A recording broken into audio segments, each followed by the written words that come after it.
Welcome, ladies and gentlemen. This is the Stephen Leeson Show, broadcasting live from the Scientology Community Centre here in Dublin. Over the past 3 months, I've had the pleasure of interviewing so many fantastic acts who have performed on the show. Joining me tonight is singer and TV presenter Sharon Clancy. Sharon was on last week's show as one of the Ivy sisters, and knowing Sharon's history, I thought she would be a good or a perfect co-host for tonight, and was delighted when she accepted the invite. Sharon, thank you for joining me. Oh, Stephen, thank you so much for having me. The Ivy Sisters, we had an absolute ball last week. It was just so much fun, and especially to get back up on a stage and just, perform again. So it was absolutely brilliant. And then when, sure, you made your way back into the dressing room later on that evening and said, would you co-host? Because obviously we know I've done a lot of TV presenting. So I was absolutely delighted to be back in this capacity. And especially with the theme of tonight. Yes, absolutely. Because we know we're going to have a fantastic night. 7 bands. So guys, get the drinks in and hold on to your socks. Get the cups of tea rolling because you are in for an absolute treat. Tonight's theme is The Beat of Your Heart, which is an absolute beautiful story of baby Mila. And we're celebrating baby Mila's life tonight because she was such an inspiration after a very difficult pregnancy and a journey into the world. Mila was with her mum and dad for 4 days, 4 amazing days. And she has been in the inspiration for tonight. And we are asking everybody at home to dig deep because we are trying to raise money for 2 very, very important charities. And those charities are the Children's Health Foundation and the Neonatal Intensive Care Unit at the Royal Jubilee in Belfast. And they were integral in the care of baby Mila through her very short life. So the link is below, guys, and we just really, ladies and gentlemen, want you to get behind this because every little will help and every penny will make a difference to those charities tonight. Because we're going to entertain you. You're sitting down, this is all relaxed and free, so anything you can throw to these charities, we would really appreciate it. And we're going to go on a bit of a journey tonight, Stephen, aren't we? Because it's going to be so entertaining. But we do have the gentleman and the lady in question here tonight, Colleen and Thomas Goulding, and they are going to take us on an epic journey through music and their story as well. Isn't that right? Absolutely Looking forward to it. Folks, the man you're about to meet next, I had the pleasure of meeting him online about 7 weeks ago, I think it was. We got chatting when I complimented his songwriting. He's an absolute gentleman, and I was delighted when he asked to have the fundraiser on this show. Ladies and gentlemen, will you please welcome Thomas Goulding and his lovely wife, Colleen. Thank you, Stephen. Thank you, Sharon. It's a lovely introduction. And it's great to be here to talk about Mila and be part of this fundraiser, with all these great musicians, and Colleen's here and you guys, and it's just been fantastic. It's been such a treat, actually, because we've been here for the day. A lot of people know so much work goes into a day like today, and we've got to talk to all the acts, but mostly, to have yourselves here has been just such a treat and such a journey. And like baby Mila, she was with us for a very short time, and she was the inspiration to all the songs that you've written, how you started out. But tell us a little bit about baby Mila and the journey of her. Well, I suppose going back to the 12-week scan, we found out Mila wasn't well. The doctor had a blank expression on her face during the scan, and we knew something wasn't right. And she sat us down and explained that she'd found a cystic hygroma on the back of Mila's neck. It's a fluid-filled sac, and it's caused by a blockage in the lymphatic system. So we were referred on to an obstetrician in Belfast for the remainder of the pregnancy. Dr. Ong, really good doctor. As the pregnancy progressed, it was discovered then through routine scans that she developed hydrops, which is where fluid builds up under baby's skin and in their organs, and it can cause all sorts of problems. We had another scan at 33 weeks, and we were informed that the hydrops had advanced to a stage where if they didn't perform a C-section, Mila was going to pass away.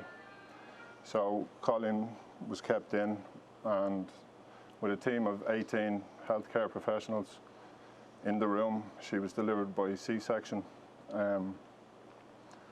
It took them about 25 minutes to get Mila to a stage where they were comfortable moving her to the ICU, the NICU, Neonatal Intensive Care Unit, to the from the operating room. Sorry, it was a long 25 minutes. I can imagine. Yes. On our way past then, we got to see her for the first time, held her hand for about 20 or 30 seconds, and then she was gone up to the ward. Colleen had just had a C-section, so we were moved up to a room, and I was playing the waiting game then to wait for news. Like, it's the worst parent's nightmare, really, isn't it? You go for that 12-week scan and you think everything's going to be normal. Nobody goes in with a second thought thinking, right, okay, this is going to be anything different, because we know that you've got lovely little Tommy and Grace at home. Or I should say Grace and Tommy, really, because she's older. But so that's lovely. So yet again, coming into that, out of that 12-week scan and knowing then little Mila's, her health just deteriorated. How did you hold on to the fact, like you're trying to explain to your little kids as well, what was happening? Like you said, it was a total shock for us. We weren't expecting that. We were expecting to come out of the 12-week scan and to share this happy news. I think very early on, in the early days, me and Thomas both agreed that whatever we were going to do, we were going to be truthful and honest with Grace and Tommy. But at the same time, we wanted to shelter them that wee bit because they were 6 and 4 at the time. There was no real guidance on how you tell your children that, we're going to have a baby, but, it mightn't all go the way it's supposed to. So we kind of played it by ear, and kind of just, as the weeks went on, we sort of kept talking to each other and saying, right, do you think this is the time that we need to tell them something? So around 18, 19 weeks, when I felt my bump was getting a bit bigger and, they needed to know something, we sat them down and we told them that, with some good news that Mum and Daddy were going to have a baby, but the baby was a wee bit sick, but we were going to try and do everything that we could to get her here and to get her healthy. And there was a team of doctors and specialists that were going to help us do that. As the pregnancy progressed, then we tried to make it fun as well. So we had like a gender reveal, and that's really happy memories that the kids often say, I enjoyed that. We confetti, and it was pink, and it was all over the garden, and they really enjoyed that. Yeah, it was lovely. Yeah. So there's no book out there, is there, for a parent who's going through this? And I know there's probably so many, unfortunately, parents who've lived through this, and families that have been left devastated by similar situation to yourselves. So it is lovely to be able to tell people how, because how do you explain that to the other little siblings, or how do you even cope with it yourselves? And you two yourselves have, met each other in Australia and come the long journey. So it was imperative, really, that come to this time where you could actually see Mila and get the chance to hold her to help each other through it. You have to stay strong for each other, I'd say. Of course. For the kids. And for Grace and Tommy as well. I was just going to say, I can imagine it was a difficult, it was a situation that you definitely haven't been in before. It was.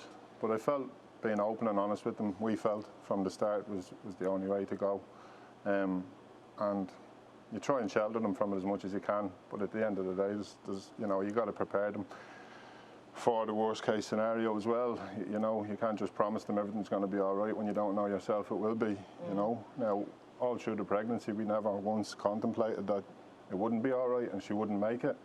We were always positive and kept faith that she was going to be okay.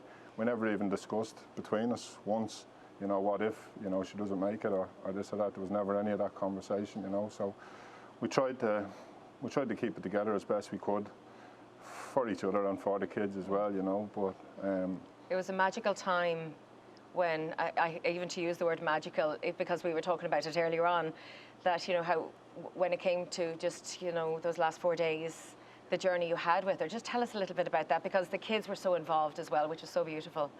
Yeah, I suppose. Sorry, I'll go back again. The neonatal consultant came to see us in the room then after the C-section, and he sat us down and explained to us that, never forget the words he used, he says, Mila has climbed Slieve Donard, but she's got Everest to go. He said, she's very, very sick, and he says, I'm going to be totally honest with you, is that it might get to a point, and you guys have to be mentally prepared for it, that there's nothing more we're going to be able to do for Mila. And it's a decision you're going to have to make yourselves to not progress with treatment, because it won't be fair on Mila. So that was another bombshell, hearing that. And after trying to stay so positive, for him to sit us down and look us in the eye and tell us that, which we appreciated. We appreciated the honesty, but it was tough, So look, we got to go up to the ward then and meet her for the first time, and she was in an incubator. She was in an incubator, and her breathing was being assisted by a ventilator. We couldn't hold her, but we got to put our hand in on each side of the ventilator and hold her hand. And it was beautiful, like, you know, we could feel our little hand squeezing our fingers and stuff, and we were talking to her, and she knew we were there, so it was really, really special moment, you know, looking back, that was, you know, it was just magic. It was like, it was just all the machines and the beeping disappeared, and it was just myself, Colleen and Mila there just for that few minutes. It was lovely, you know. And you got to do the little canvas feet, and, you know, that your kids got to read her stories, and tell us a little bit more about that, because it's such a lovely, lovely story. Yeah, I suppose all along we had kind of thought about things we could do with the children. We didn't quite know how it was going to play out, but I suppose the staff at the hospital had all these resources available to us. So they had canvases and like ink, and then Tommy and Grace were able to make a canvas with Mila, so it has her like handprint and footprint, and then their handprint with it. There was wee teddies, so Mila got a teddy and they got the matching teddy. So there was and then stories, they got to read Mila stories. Singing to her and reading stories. Yeah, and it was magic, it really was, you know. And like they come up that night that she was born, along with the grandparents and that, and got to meet. How much time did you get to spend with her at any one time over a few days? I can't remember exactly what time the ward closed at, but they made you go and try and get some sleep at a certain time. I don't know whether it was 10 o'clock or 11 o'clock or midnight. But so you were allowed to be beside her for a few hours? We were allowed, no restrictions on how long we could spend with her, you know. They were absolutely fantastic up there in the neonatal ward in Belfast. Really, really good, you know. Couldn't speak highly enough of them. They really go above and beyond. But like Colleen said, it was brilliant. The kids came in and they were just magic memories. So we had my mum and Colleen's parents and aunties, uncles, cousins came, and it was amazing, you know. And I suppose, like, on the third day, then they sat us down and they explained to us that our kidneys hadn't formed properly, and it was that dreaded, you know, conversation that we were worried would come. And he said, "Look, I'm sorry, there's nothing else we can do for her." And we had to make the hardest decision of our lives then, to agree that it wouldn't be fair on them to keep trying, and we had to agree to let her go. So we had her christened in the hospital, and everyone came in and kind of said their goodbyes and stuff, and we were taken into a private room the next day, and that's when we got to hold her for the first time, and that was special as well. Really, really beautiful. And we sang to her and we read her stories and stuff like that, and she passed away really peacefully then in Colleen's arms, you know.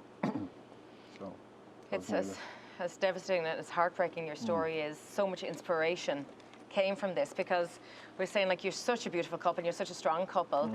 Like, you know, when Colleen was down, you kept her going, and vice versa. You're saying, so, like, this could make or break a lot of people. Yeah. But it almost did the opposite for you. You became stronger, closer, and a man who had never put pen to paper before started writing.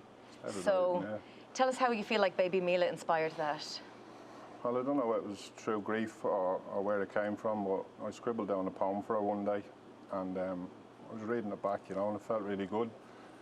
Therapeutic, I don't know. Maybe it was a way of channeling grief, or I'm not sure, but I wrote her a poem, and it was like, you know, that felt good, and it felt good reading something that came from my heart about my little girl, you know. So I decided I'd try and write a song, and I was kind of thinking at the time, you know, it's a bit far-fetched, you know, but it'd be fantastic if I could get some words together and get someone to agree to sing it, you know, even if it's just for us to have. So I was watching Facebook. I was in the house one night and it popped up in my Facebook feed. It was Philip Noon singing the Galway Show, and it really grabbed me, you know. There was something so sincere and honest about his voice and the way he sang it, you know, and it really connected with me. And I sent Philip a message. I just reached out to him and I said, look, told him the story, and I said, if I got some words down and wrote a song, would you be interested in helping me out with it? And I'll never forget what he said to me. He said, you write the words and I'll do the rest, leave it to me, you know. And I was like, right, this is great. So I did. I wrote the words, and I sent them on to Philip, and he liked them, and he kept his word. And Philip's not here tonight, but I'd just like to thank him for that. The honesty and sincerity he sings that way, and the emotion. And we had many conversations, you know, about you know, how connected he felt to those words and that song, and that was special to us to know that how much he actually cared about it as well. You know, he's become a good friend of mine now, Philip, over the past year, and that just wasn't another song for him. You know, he really felt every word of it, and I really appreciate him. The job he did with it was just fantastic. I was here today, if you remember the first day I met you in person, Thomas, there wasn't a dry eye in the house when Philip was singing that song, because you could see it was completely coming from his heart as well. From his heart, yeah. And yeah, it was difficult for him, I can imagine, like, you know, because I remember even asking him myself, I was like, how do you sing a song like that that's so sentimental to someone else and put yourself in those shoes, like, you know. So yeah, thank you to Philip as well, because it's definitely a difficult song that means so much to Thomas for doing it, like, you know. That was was that one of the first songs, or the first song that you wrote? Yeah, it was the first song. First song. Yeah, but I'll always be grateful for him for what he did with it, and for every way he's helped me since, you know. He's been brilliant. And he's been quite a mentor since, and the thread of all the songs that we're going to hear tonight is that consists of all about a story. You know, we've celebrated Mila's song and kind of talk about the next couple of songs and the bands we're going to meet. The next song we will be talking about is Market Queens. Market Queens, so we're going back to a fantastic story as well with this one. Tell us a little bit about this. Well, I've a really vivid memory of being a young fella in Dublin and my ma bringing us out from the ILAC Centre onto Moore Street, and just the bustle and the noise of the place, and it was really alive. Fresh fruit and veg, the fish dealers, the clothes stalls, and I wanted to capture that in a song and make it a tribute to all the traders, because they were the magic of Moore Street, you know, all over the years. It was a different Moore Street back then, but I felt they deserved a song dedicated to them all. So I got the lyrics down for it, and I sent it to a good pal of mine, Kevin Meehan. He's from the High Still Prophets, another good Kevin band, and Kevin loved it. And he made some lovely little additions and changes to it for me. He's a fabulous writer as well, Kevin. And I approached Paul Stone with it then. Used to work with Paul Noon, sorry. I approached Paul Stone with it then from the Invincibles, and asked him would he like to take it on. Yeah, and we have actually, we're so lucky now tonight, because live in the studio we do actually have the Invincibles tonight, so we're really, really excited to have them. Let's have a listen, folks. The Invincibles are a three-piece group, and that's Paul Stone from Dublin and brothers Barry and Mick McGuire from Meath. They formed in 2012, bringing the best of Irish music to pubs all around Dublin and further afield. In their relatively short time together, they've achieved great things. They played to a crowd of over 40,000 in Dublin City. They performed live on Irish TV and radio. Paul had the honour of singing the ballad of James Connolly, outside Kilmainham Jail at 3:30 a.m. in the morning of May 12th, 2016, to mark the centenary of James Connolly's execution. The lads have recorded 2 albums, The Invincibles and Righteous Men, which includes original songs that's been written by Paul and other well-known ballads. The lads are planning their 3rd album and looking forward to doing what they do best, and that's entertaining audiences. They are here tonight with us to perform Thomas's composition along with 2 other songs. Please welcome the Invincibles.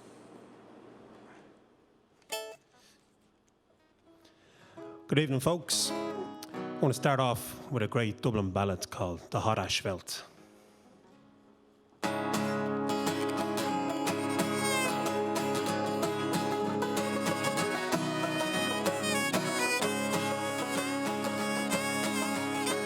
Good evening, all me jolly lads, I'm glad to find you well. If you gather all around me now, a story I will tell. I've got a situation, be guarded and be gob. I can whisper I've a weekly wage of 19 bob. Just 12 months come October since I left me native home, after helping them Killarney boys to bring the harvest down. Now I wear the Gansey and around me waist a belt. I'm the gaffer to the squad that makes the hot asphalt. We laid it in the hollows and we laid it in the flat, and if it doesn't last forever, sure I'll swear they'll eat me at. I've wandered up and down the world and sure they never felt any surface that was equal to the hot asphalt. The other night a copper calls and says to me, Maguire, won't you kindly let me light me pipe down at your boiler fire? He planks himself right down in front with hobnails up to late. Says I, me decent man, you better go and find your bait. He ups and yells, I'm down at you, I'm up to all your pranks. Don't I know you as a traitor from the Tipperary ranks? I struck straight from the shoulder and hit him such a belt. He landed in the boiler full of the hot asphalt. We laid it in the hollows and we laid it in the flat. And if it doesn't last forever, sure I swear I'll eat me hat. I wandered up and down the world and sure they never felt any surface that was equal to the hot asphalt. We quickly dragged him out again and lay him in a tub. With soap and warm water we began to rub and scrub. But devil the thing I hardened and turned him hard as stone. With every other rupture you could hear the copper moan. I'm thinking, says O'Reilly, he's looking like old Nick. Burn me if I'm not inclined to claim him with me pick. Says it would be easier to boil him till he melts and stir him nice and easy into the hot asphalt. We laid it in the hollows and we laid it in the flat. And if it doesn't last forever, sure I swear I'll eat me hat. I've wandered up and down the world, sure they never felt any surface that was equal to the hot asphalt. You may talk about your sailors, ballad singers and the rest, your shoemakers and your tailors, but we please the ladies best. The only ones who know the way their flinty hearts to melt are the boys around the boiler making the hot asphalt. With rubbing and with scrubbing, I got needed of cold. For scientific purposes, me body it was sold. In the Kelvin Grove Museum, me boys, I'm hanging by belt as a monument to the Irish making the hot asphalt. We laid it in the hollows and we laid it in the flat. And if it doesn't last forever, sure I swear I'll eat me hat. I wandered up and down the world, sure they never felt any surface that was equal to the hot asphalt. We laid it in the hollows and we laid it in the flat. And if it doesn't last forever, sure I swear I'll eat me hat. I wandered up and down the world, sure they never felt any surface that was equal to the hot asphalt.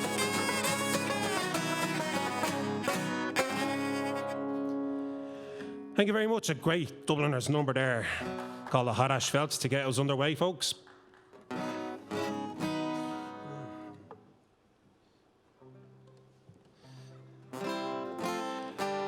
Right, this next song is a great song called Market Queens, written by a very, very talented person, a person who I can now proudly call a friend of mine, the great Thomas Goulding.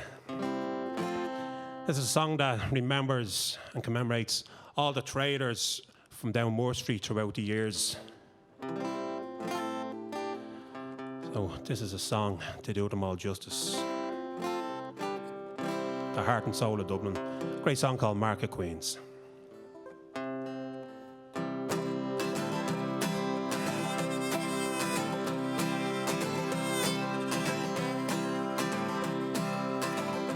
There's a street in Dublin City, and it differs from the rest. It flourished through the hands of time o'er the Liffey's lonesome breast, and rose up from the ashes from the rising in 16, wherein an Irish Alamo young rebels dared to dream. Seen days of tears and glory, steeped in history, through times of war and struggle, had joyful victories. One thing so familiar, steadfast through it all, are the market queens of Moore Street who graced the trading stall. The women down in Moore Street like diamonds in a crown, the heartbeat of our people, the pride of Dublin town. Born on the 24th of March in 1891, my name is Rosie Johnson, age 12 it all begun. With rows of purple violets to the people I would call. For 70 years I held my pitch wrapped in a woolen shawl. The women down on Moore Street like diamonds in a crown, the heartbeat of the people, the pride of Dublin town. As dawn breaks on the cobbles, Meg Gorman's stall is set. In the footsteps of her mother, their likes we'll ne'er forget. And the marketplace fell silent the day her cortege passed. But her laugh won't be forgotten, in our hearts her memories cast. The women down in Moore Street like diamonds in a crown, the heartbeat of our people, the pride of Dublin town. And the likes of May and Rosie, no more will they be seen. As I look round the empty stalls at their forsaken dreams. And now it looks so different as we embrace it all. But the memories of our market queens, the ghost of Moore Street stalls. The women down on Moore Street like diamonds in a crown, the heartbeat of our people, the pride of Dublin town. Well, the traders down on Moore Street are diamonds in a crown, they're the heartbeat of the people and the pride of Dublin town.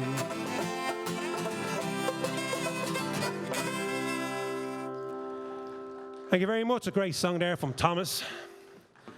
One of many he has in his repertoire.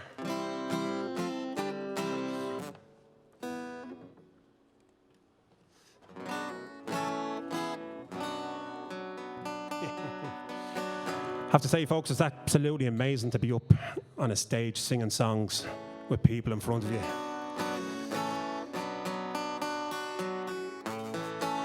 Right, there's one, you all know, great rebel song of Ireland. Great song called The Foggy Dew.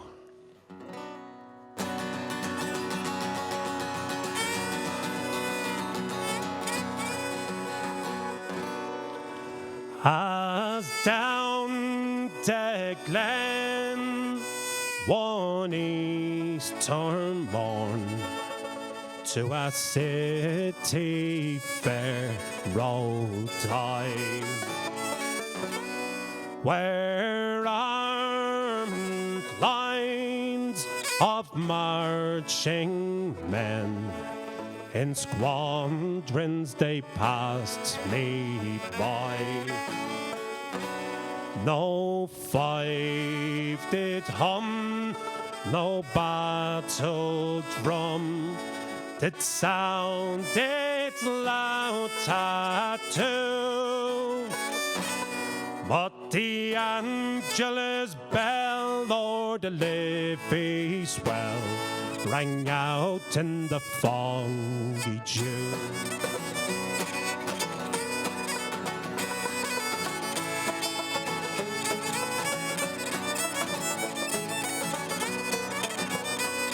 Right proudly and high over Dublin town, they hung out the flag of war. 'Twas better to die neath an Irish sky than at Suvla or Suvla Bar. And from the plains of Royal Meath, strong men they came hurrying through, while Britannia's Huns with their long-range guns sailing through the foggy dew. Oh, the night fell black and the rifles cracked, made perfidious Albion kneel. Mid the leaden rain 7 tongues of flame did shine o'er the lines of steel. By each shining blade a prayer was said to Ireland, their songs would be true.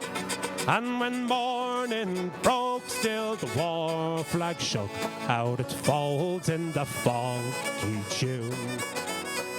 'Twas England bade that a wild geese go, the small nations they might be free. But their lonely Lonely graves are by Subala's waves on the fringe of the great North Sea.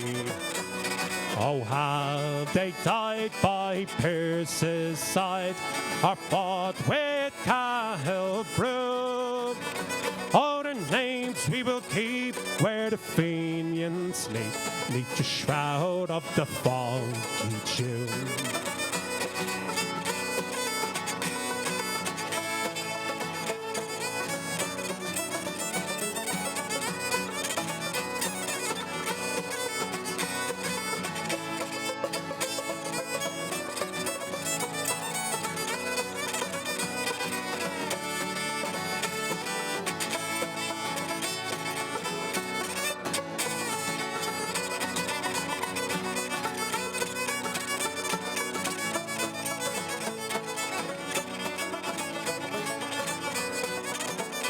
But the bravest fell, and the requiem bell rang mournfully and clear.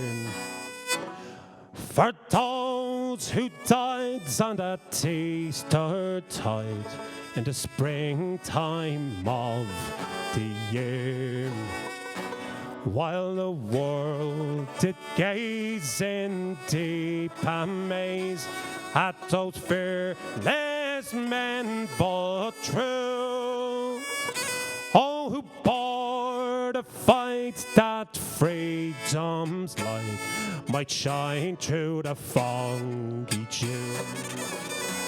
As down the glen one Easter morn to a city fair rode I, where armed lines of marching men in squadrons they passed me by. No fife did hum, no battle drum, it sounded its loud tattoo. But the Angelus bell, Lord Liffey swell, rang out in the foggy June. But the Angelus bell, Lord Liffey swell, rang out in the foggy June. Thank you very much, folks. Absolutely fantastic, the Invincibles, guys. Absolutely amazing. All we need now is a pint in our hands, guys. It's just, the gig has really kicked off. It's brilliant. You'd miss a pint. I tell you what, we want to say a big thanks to Colleen as well. She will be back in the hot seat with us a little bit later on, but she's going to sit down and relax for a little bit. So, Colleen, thanks so much for being with us. And as Paul makes his way over to the stage, guys, just want to remind you at home, you can donate. It is the beat of your heart. Fundraiser tonight. We're just asking everyone to dig deep. But look, I may look a little bit unprofessional tonight with my phone in my hand. Our target tonight is to get to £5,000 or €5,000. Already, we are at the 2,000 mark. Okay, we're nearly there. This is absolutely incredible. We're almost halfway there. So remember, this is for two really, really important charities, the Children's Health Foundation and also the Neonatal Intensive Care Unit in the Royal Jubilee in Belfast. The link is below. It's also on the screen. All you got to do is click the link, follow through. And I just want to give a couple of shout outs as well to people who are, and big thank yous as well. We've got John and Susie. I won't give full names. Nicola, thank you so much. It's so wonderful. We've got Raymond in there, Anne-Marie, Mark, and we also have Nana and Papa. So the grandparents of little Mila are popping on there as well, guys. Look at the brilliant, the donations are flooding in and we so appreciate it. So keep that up, guys. Let's try and reach this 5,000 before the night is over. And there's this man himself. He's made it to the hot seat. Welcome, Paul. Woo, absolutely brilliant. Great to be here. Well done, that was fantastic there. Very warm. I know how Christy Moore feels now. But it's great to be back up on stage, playing music, doing what we love doing, and playing it for some wonderful people here. It's amazing, and it's long overdue, you know. Definitely is. I know it's been a tough time for so many people over the last, kind of year and a half. But look, we're getting back there hopefully very, very soon. But you guys, because so many brilliant things did happen over COVID and when we're all in our lockdowns, the connections were made. And people had the chance to actually get the word out, write more songs. So some good things have come. And this new friendship, relationship, because everyone's finding themselves online now, aren't they? Right. Tell us how you two connected. I think it was around Christmas time last year. I got a message from Thomas to say that he had I think he was following our band's page on the Facebook, and he just introduced himself and said that he was a songwriter, and he had a couple of songs for me if I was interested in. So I said, yeah, send them on. Like, he had the words, but he'd no music for them. So like, I sent them on, and the chap is really, really talented. More of a lyricist than a small part of a songwriter. You know, like he doesn't give himself enough credit, as the rest of the musicians playing here this evening will tell you.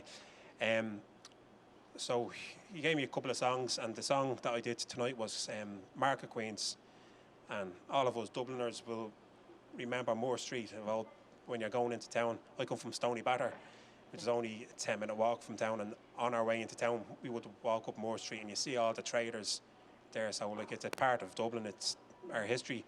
And when he asked me would I be interested in doing a song, I jumped at it, because I had an auntie who was a trader as well, so it was a song that struck a chord with me. And just when I heard Thomas's story, like, I said it to the lads in the band, and we just were delighted to help out.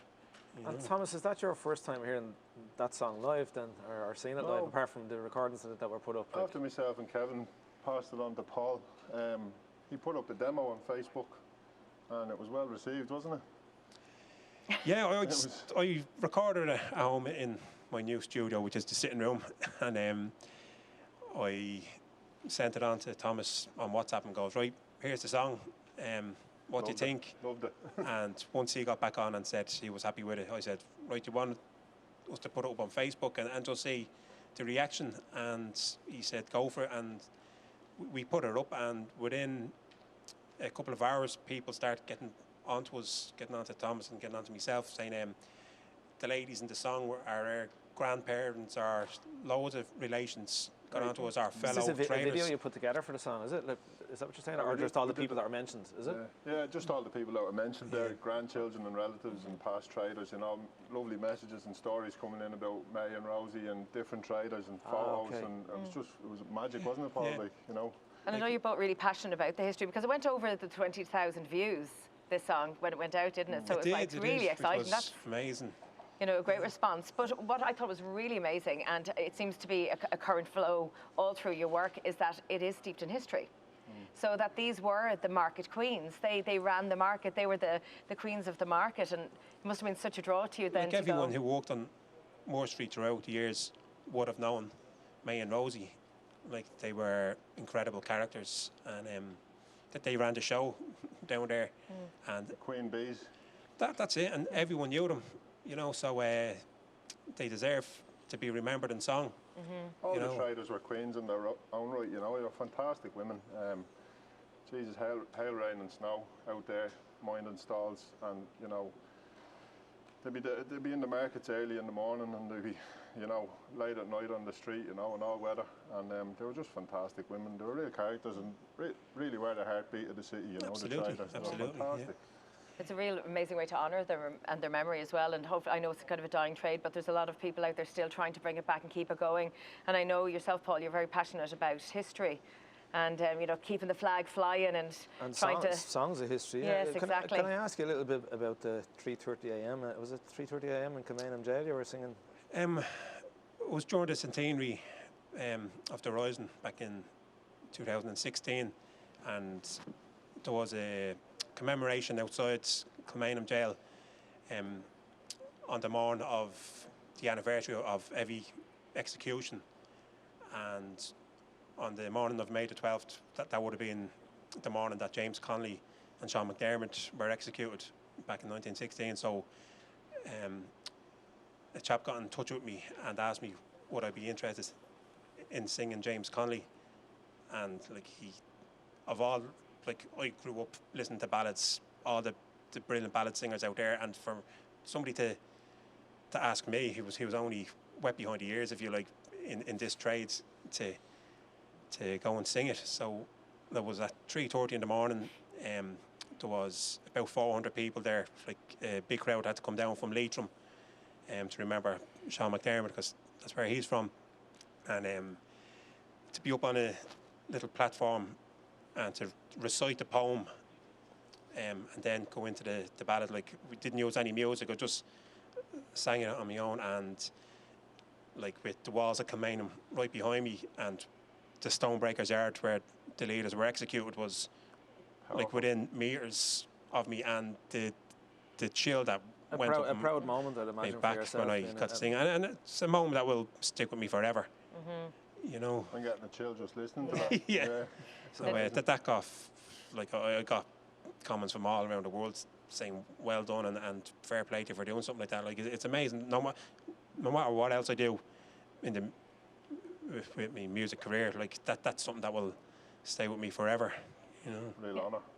And it's always quite been about the voice as well for you, Paul, hasn't it? Because back in 2012, when you were working in St. Vincent's and you met the boys, so we'll give them a shout out now as well, that you just singing and no instrument, just there with the voice.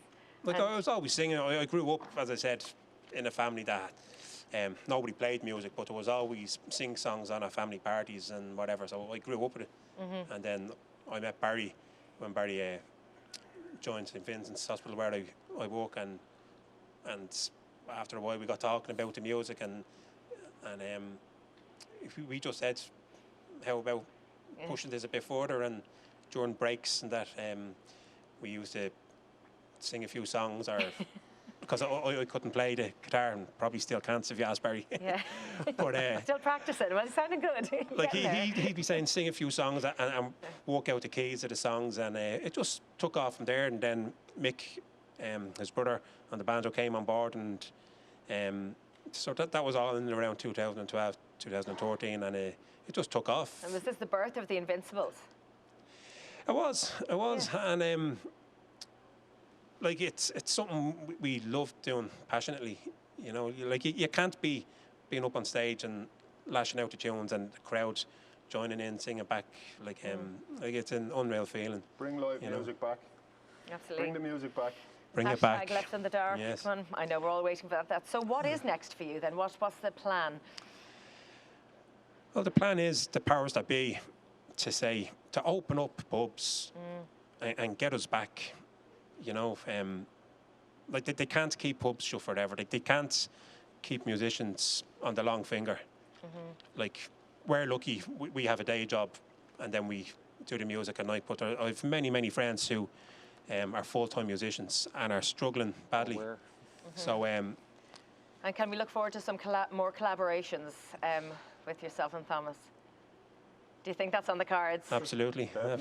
That's it, we have it here, contract signed. Absolutely. You have it He's live. got another one in his back pocket. He's keeping quiet, but we'll leave that for another day. Listen, lads, that's absolutely brilliant. Paul, I've actually shared the stage with yourself and Barry and the Maguire brothers, as I call them, like, you know. That's right. Barry and Mick. But thanks very much for coming along, especially for Thomas. Absolute pleasure to help out. You know that. I'd just like to personally thank the three, as Barry, Mick and yourself as well. It means the world that you're here today, so thanks very much. No problem, buddy. Thanks, Paul. Brilliant. Okay. Folks, our next act, we've got Catalpa, a three-piece band consisting of guitar, accordion and five-string banjo. They're seen regularly playing Dublin's Bandwagon Bus Tour. They are also the resident band for the Confederation of Republic of Ireland supporters clubs, playing for thousands of fans before every Ireland home game. They were the resident band for Taylor's Tree Rock, Irish Hoolie Night for a full season, and toured extensively across Ireland, the USA, UK and Europe. Catalpa play a mix of traditional Irish ballads, folk songs and contemporary music, and tonight they'll perform 3 songs, including Thomas's composition, All Our Children. Ladies and gentlemen, here are Catalpa. How you doing, folks? Delighted to be here on this special night. We're going to start off with a song that I wrote after reading some of Bobby Sands' literature, and I always wondered what it would be like to write a song with Bobby. And the only way was to take 2 verses out of his poem play that he wrote called The Crimes of Castlereagh, and I added 2 of my own verses and put some music to it, and it's simply called Bobby.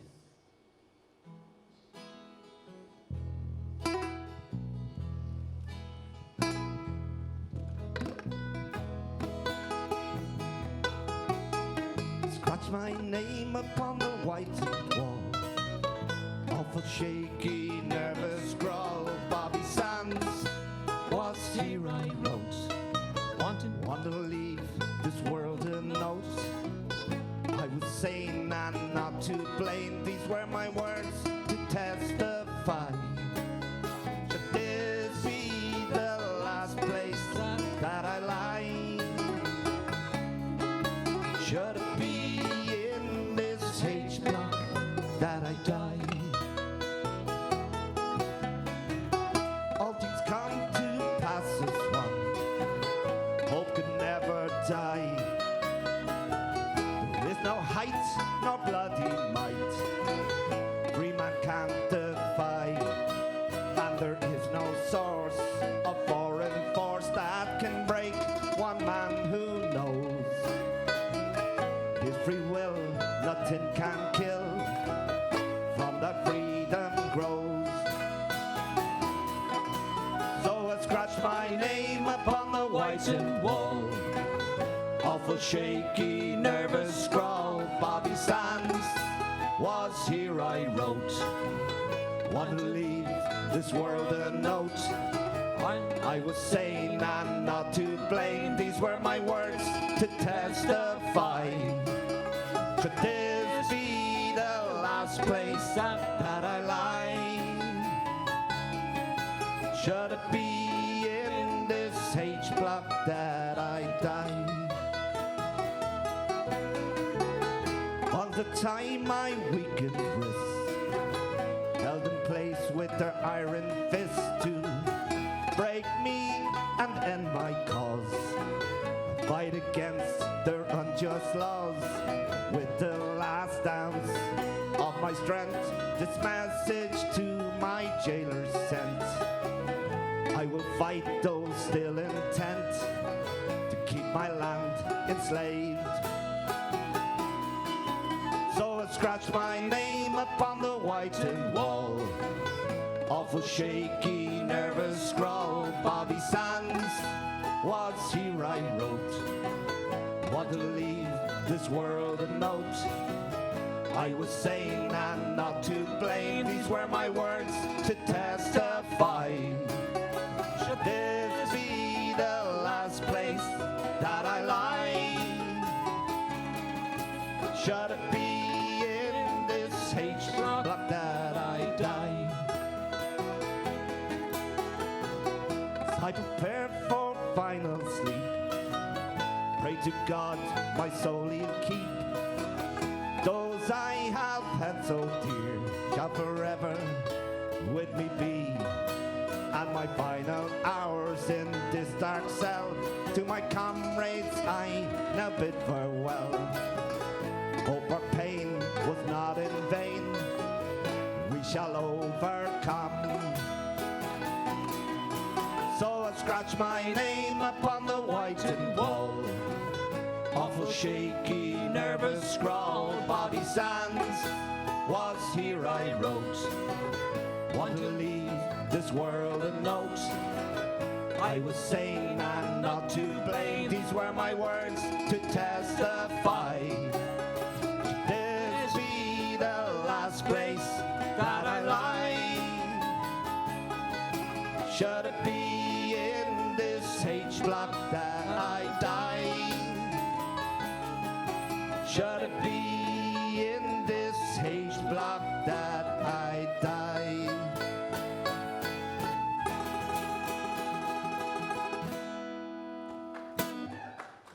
And note to self, always switch the guitar on before you start the gig.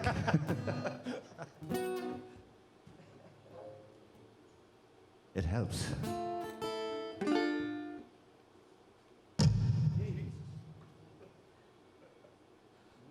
Sniper.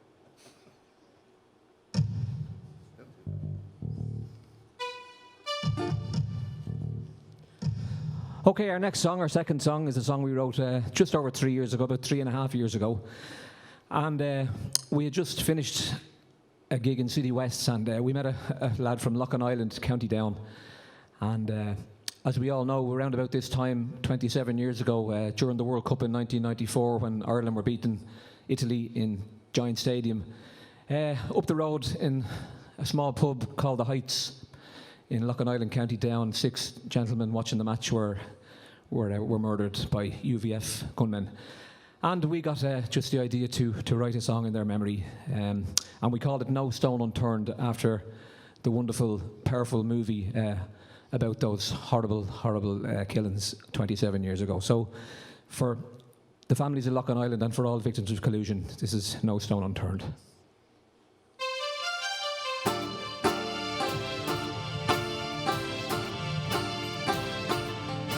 In the year of 94, on the 18th of June, Irish football fans had gathered in the late afternoon. The Heights Bar was a venue, Loughlin Island, County Down. But evil was lurking and briefed by the Crown. There was drama in New Jersey as Ray Houghton scored. The bar became noisy as the fans cheered and roared. When 2 strangers entered in white boiler suits, 6 men were slaughtered as they began to shoot.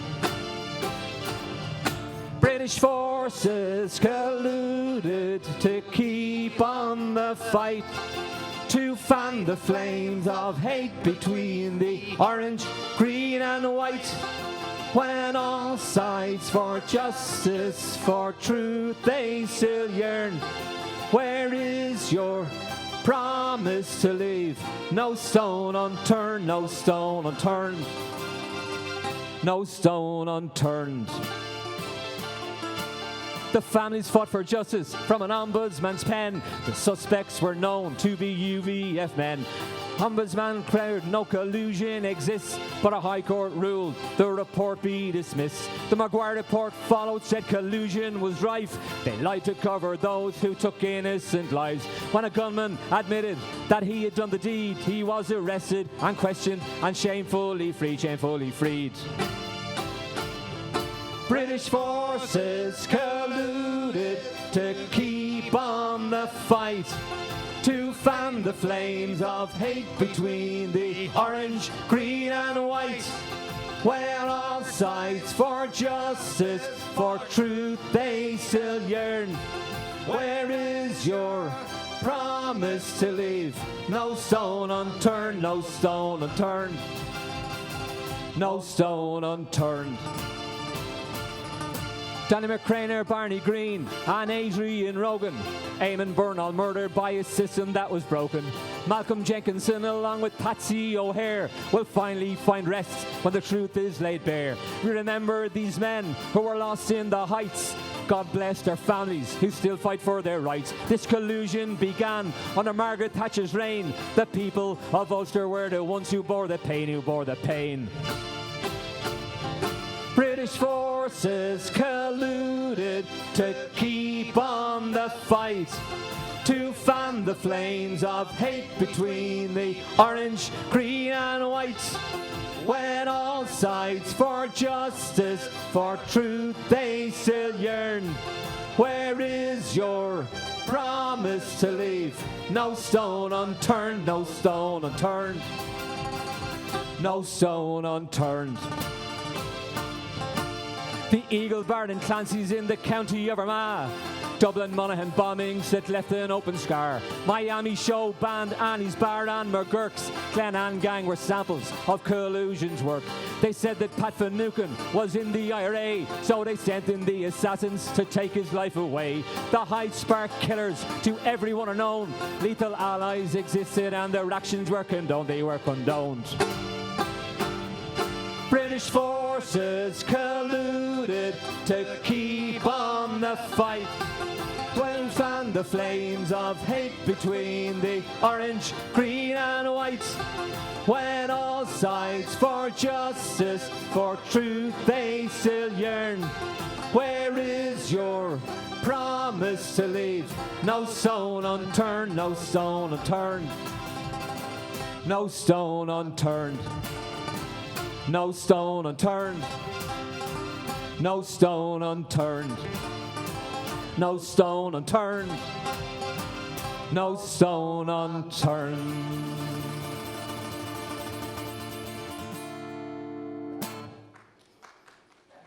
Thank you very much. Thanks, guys. Absolutely fantastic. Catalpa, guys, absolutely brilliant. Well done, Kieran, Steve and Phelan.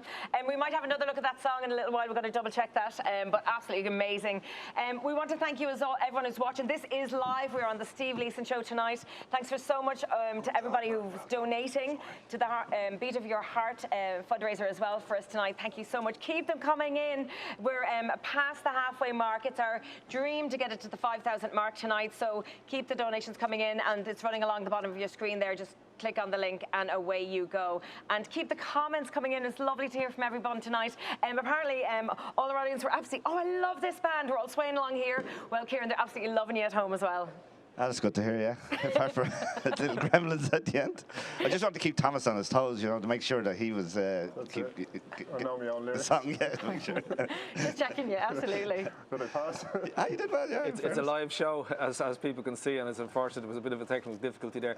Paul is just after saying to me there, actually, if you want to go and perform the song again after the small interview, Kieran, I think we'd have to, wouldn't we? Since it's one of Thomas's songs, so it'd be great if you didn't mind. Like, I do. After this, if you could go back. I'll try and remember it this time. But anyway, we'll get over it and correct it. Yeah, that's right. There was a big curveball there for you, you know. You remembered all the words, though, yeah? When I bent down, I think I got oxygen there. Kieran, what's it like to be back on a stage now tonight and to be singing and performing with the boys? That's great. Well, if you ask the lads now, it wouldn't be me if I didn't make a few mistakes on stage, like, you know. So that's part and parcel of having the crack, like, you know. And we don't beat ourselves up about it, you know. We just get on and smile, and it's part of, you know. That's like music, like, you know. Right. Everyone makes mistakes. I've seen the best make mistakes in gigs, like, you know. So. And you can have a bit of a laugh about it. And yeah, well, we rub off each other well, like, you know. We don't get annoyed with each other, like, you know. I think most bands are like that, you know. Except the odd professional, you know, where they're. You were brilliant up there. Fair play to you. Well done. I'll buy you a pint later, don't worry. Yeah, I'll be with the words. Now tell us, how did the two of you get together? We know Thomas has been combing the internet and finding all new friendships. Colin's watching me now, I have to be careful what I say. Grooming all the musicians. But it's been amazing, and like to be able, and you said there's a couple of songs now that you're really interested in working with Thomas on. Well, to be honest, I couldn't believe when I found him on Tinder, like, you know, that was... it was a perfect match, wasn't it? Songwriter, looking for other songwriter. Swipe right. I don't have to. You should call it tuner, so all the musicians can find each other. No, it was great. You heard it here. It was great. You know, as someone that writes songs, you know, you do get a lot of people contacting you, you know, trying to help them with the process of, because a lot of people write and just can't put the music together, you know. So when Thomas contacted me, I think, I don't have any songs. You sent me a good few songs anyway. I was a bit overwhelmed at first. I was really constrained. But then I got through a few and I went, that's actually a really nice song, you know. And so I picked the two that I really resonated with me, like, you know. So just found them very. And how does the song resonate with you? What do you look for? Well, I suppose the words really that would catch my mind, like, you know, and then the subject. So the subject was really unusual. Like, there's so many songs about the Easter Rising. Thomas wrote it from the point of a young girl that watches her daddy go off to fight in the GPO, and nothing had been done like that. I think there's only maybe two songs that's written from a woman's point, and that's Grace and Margaret Skinner, which my dad wrote. So they're the only two songs. I had to get that in because I forgot that he had written one, and I said one earlier on. You'd have been in trouble there. Yeah, would your dad be watching tonight going, oh, you better give me a mention? I do just no. I'd say. I don't think that man needs a mention. I'd say it was my mother's birthday yesterday, so I'd say he's still struggling with the hangover. Give Mammy a happy birthday, go on. Oh, happy birthday, Mum. Yeah. I gave her enough happy birthdays yesterday. I drove them into the restaurant and drove them home last night, so that was good enough. Did you pay for the meal? No, I didn't. No. No, you're. There's enough money. Oh, very good. I gave her a nice present. I gave her cash to go and treat herself to some nice beauty products and stuff like that. So. I hope she's opened the envelope. Good song. Kieran, you had I was looking up on your page at Catalpa, and you had a reunion gig not so long ago. Is that right? Yeah, we had up in Steve's house up in the backyard in Drogheda. Yeah.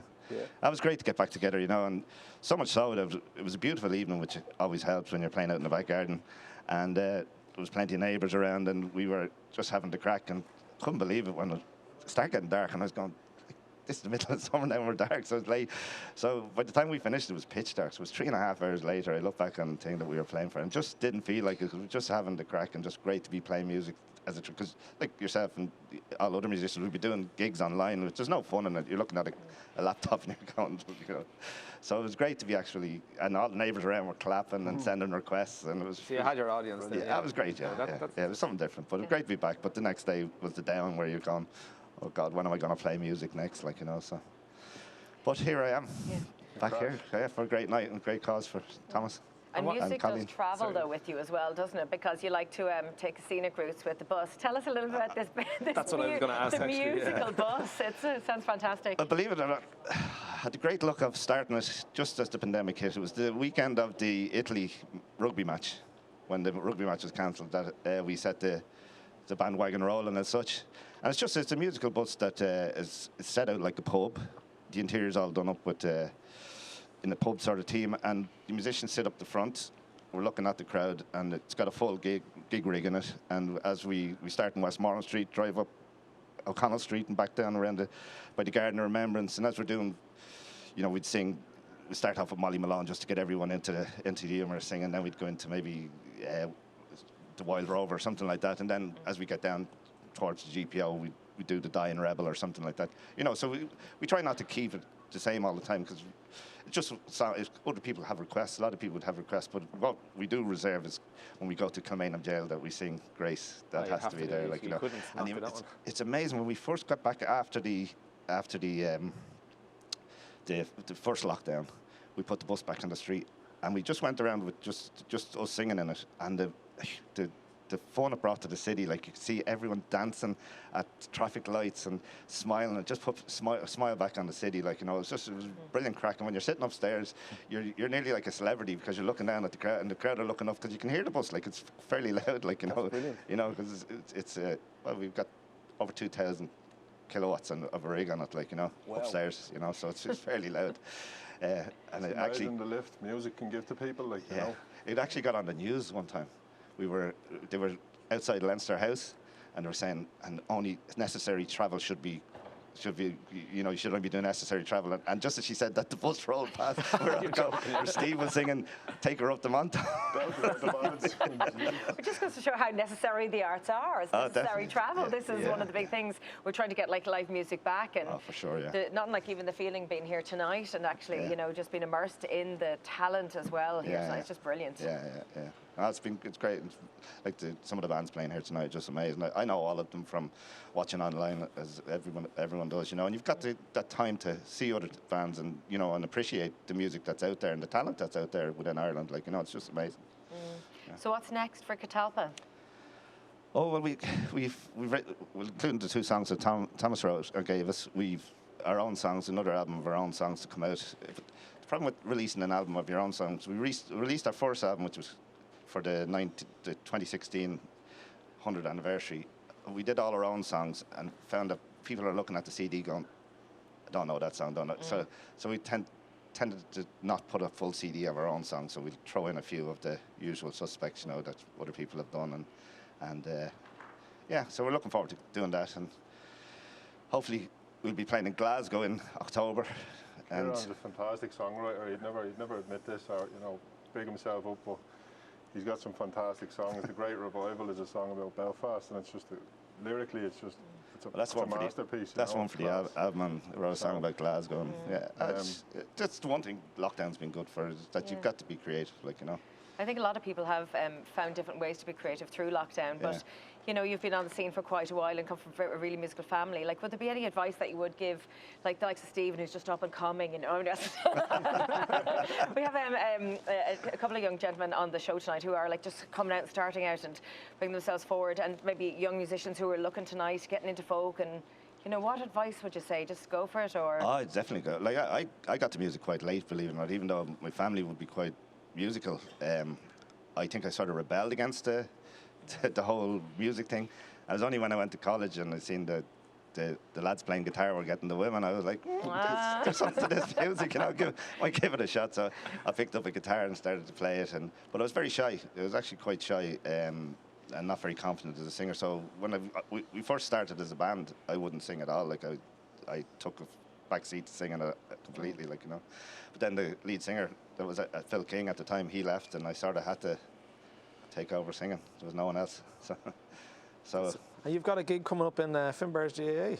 Did I say, is that right? That's right, yeah. Gary Og's on it as well. Yeah, that's in October, I think. Is it October? Yeah. It's great to be booked. So with Q&A with Brian McClare as well, so be very interested in hearing that, because Brian, obviously, I'm a big Celtic fan, and Phelan's a Celtic fan, and he's obviously Man United as well, but we forgive him for that. But, so looking forward to hearing him, and Gary O's just a great artist, you know, that I've admired since I was small, you know. Sorry, Gary, if I'm giving away your age. Okay. Let the cat out of the bag. Yeah. I don't think the problem has been fixed for you to go back on to do the song again. Let me see. Have we got any? I'm guessing we haven't, because we've got lads setting up. So that's fine. Yeah. Unfortunately, but thank you to yourself and the lads for coming. No, on. but thanks for having us. For being a part of it, and look forward to seeing you down the road as well. Yeah, thanks. Go ahead. I'd like to personally thank you as well, Steve and Phelan and yourself, and for all the help you've been with the fundraiser. Put us in touch with the charities in Dublin, and Ger Kevill there in Dublin as well. Shout out to him. Thanks, Ger. Ger's a legend, yeah. Great guy. So just personally from me to you, thanks very much for all the support and encouragement and effort you put into it. So. Absolute pleasure. Sorry for ruining your song. No, it's your fault at all. You remember the words, that's what I said. Yeah. And Kieran, will you have that song up at the moment, or where can people actually get to hear that now? It'll be on our next album.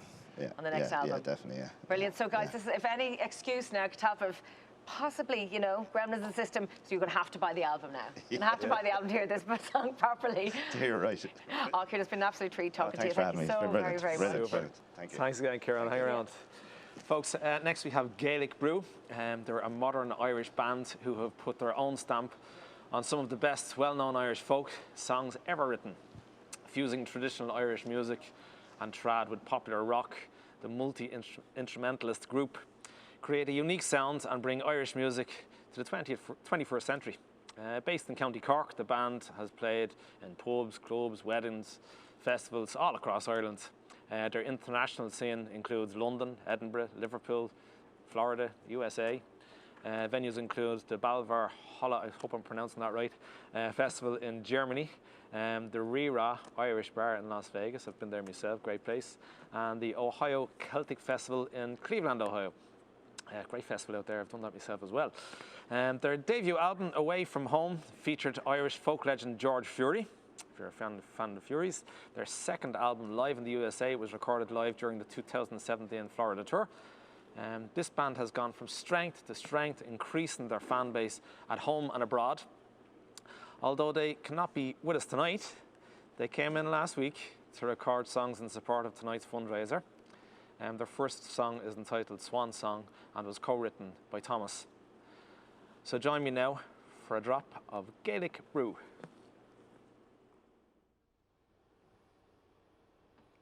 So this is Swan Song. It's Gaelic Brew's collaboration with Thomas and John Dunphy as well at the start, and it tells the story of a man who's looking back at his life, and he's kind of not very proud of some of the choices that he made in his life, and he knows that it's coming to an end. And I suppose it's a great song because it's written about Cork, which is kind of ironic because it's a Dublin man, being Thomas, living in County Tyrone. You have a Cork man here, born and bred, but a Kerry supporter. So we said we'd meet halfway in the middle. And it tells the story of the man who spent his life in Cork. And as I said, here's Swan Song.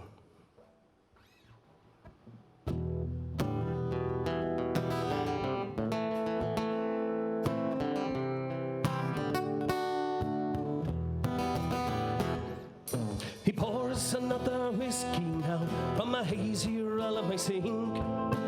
Visions of my life pass by, and it saddens me to think. Recounting on old memories and regret what might have been, I begin to write my final song and recall all I've seen.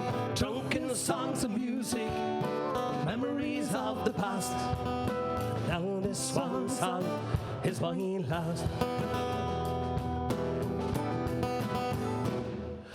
Born in the spring of 49 in a house of Patrick Street, but brothers lost to fever, I can still hear mother weep. And the city was her playground, all dressed in tattered clothes.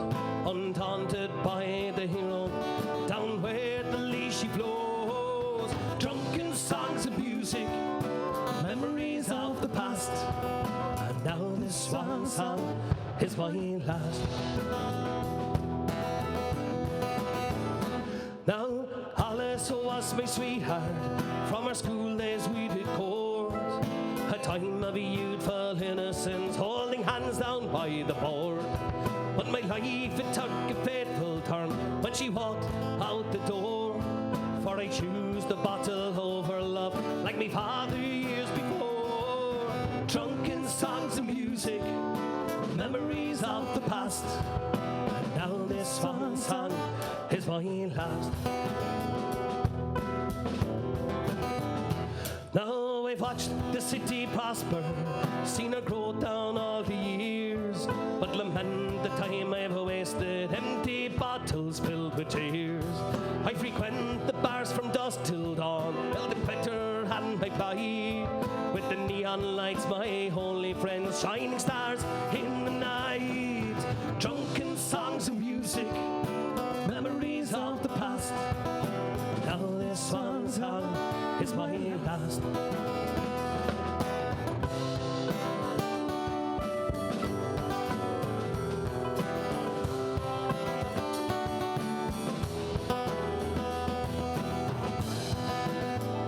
So I finish off the final verse and a parting glass I call.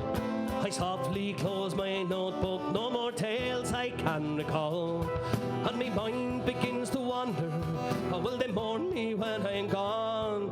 Or will I be forgotten in Cork City's breaking dawn? Drunken songs and music, memories of the past, now this one song is my last. And drunken songs and music, memories of the past, and now this one song is my last. And now this one song is my last. Now this one song is my last. So there's a swan song, and thanks very much to Thomas and to John as well indeed. The next song we're going to play, folks, is a song called The Ballad of the Ordinary Man, of course made famous by Christy Moore, and sings a song about working class and the hardship that they had to go through in above in the north of England. So without further ado, here is The Ballad of the Ordinary Man.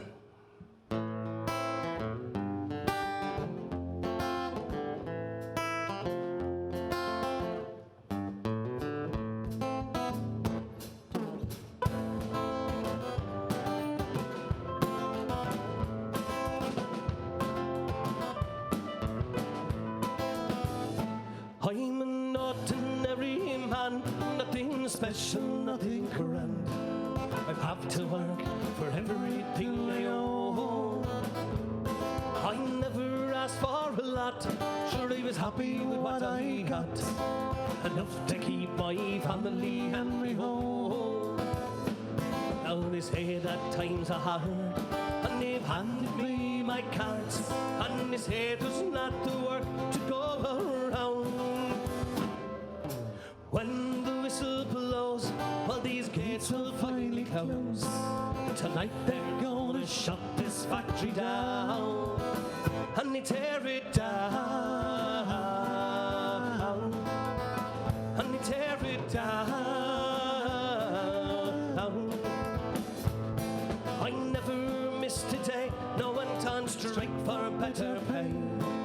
For 20 years I've served them best to go. With the handshake and the check, it seems so easy to forget. Loyalty through the bad times and to go. Now the owner says he's sad to see the things that got so bad, but the captains of industry won't let him loose. He still drives a car and he smokes a cigar. Still he takes his family on a cruise. He'll never lose. He'll never lose. Well, they It seems to me such a cruel irony. He's richer now than ever he was before. And none might check his pant, and I can't afford the rent. And there's a one law for the rich, one for the poor. And every day I try to salvage some of my pride, to find some work so as I may pay my way. But everywhere I go, sure the answer's always no. And there's no work for anyone here today. No work today. No work today.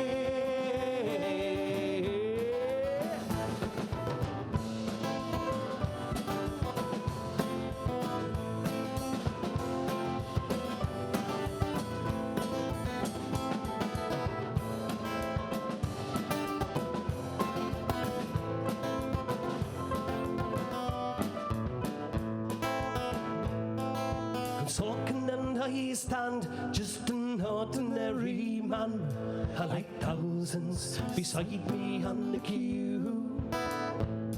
I watch my darling wife try to make the best of life, and Lord knows what the kids are gonna do. Now that we are faced with this human waste, a generation cast aside. For as long as I live, I never will forgive. You strip me of my dignity and pride. You strip me bare. You strip me bare. No work today. No work today. 1, 2, 3, hey!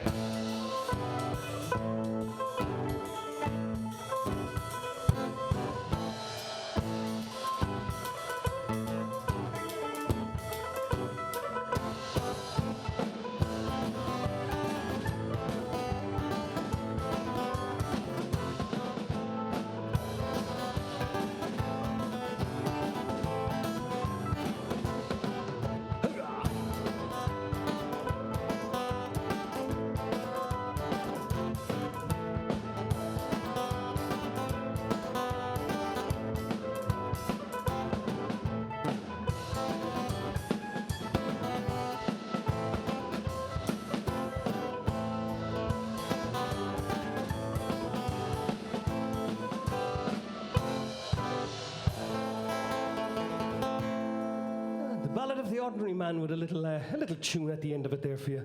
And folks, we're going to try one more song for you. And Frankie's going to put down his little frying pan here, and he's going to pick up an even smaller frying pan to play it. It's a fantastic song. At the end of it, there's a little Kerry polka. So hope you enjoy this one, folks. It's a song called Step It Out, Mary.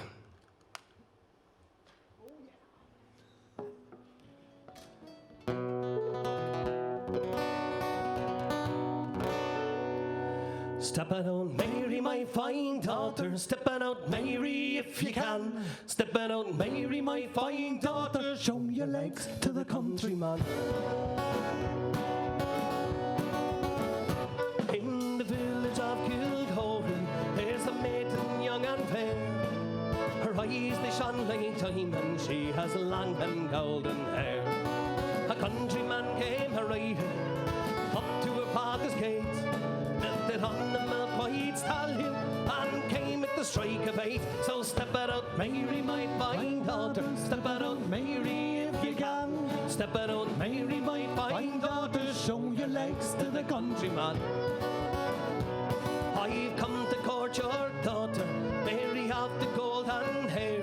Well, I have gold and I have silver, I have a land beyond compare.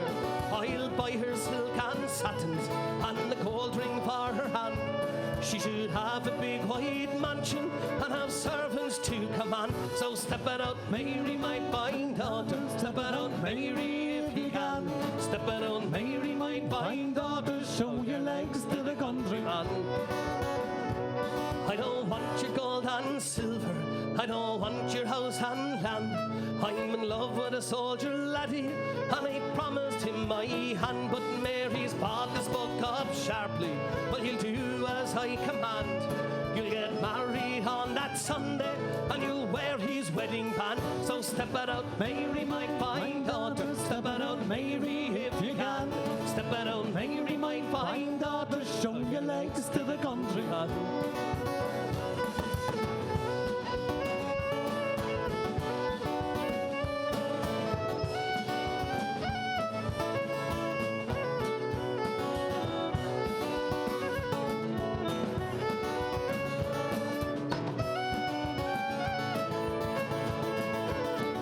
Step it out, Mary, my fine daughter. Step it out, Mary, if you can. Step it out, Mary, my fine daughter. Show your legs to the countryman. In the village of Kilcorey, there's a deep stream running by. They found Mary there on Sunday. She had drowned with a soldier boy. In the village there is music. You can hear her father say, step it out, Mary, my fine daughter. Sunday is your wedding day. 2, 3, and step it out, Mary, my fine daughter. Step it out, Mary, if you can.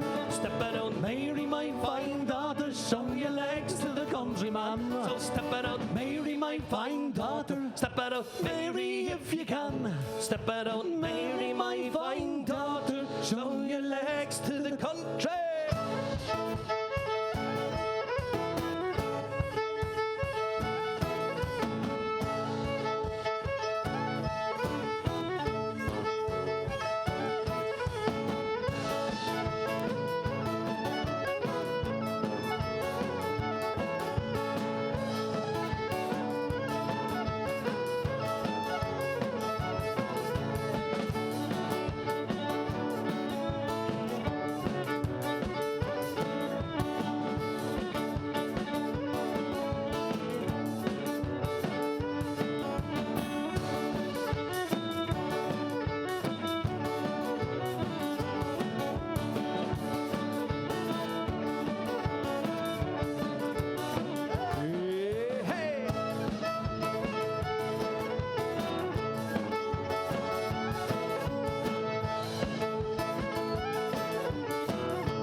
Thank you very much. Hope you enjoyed them.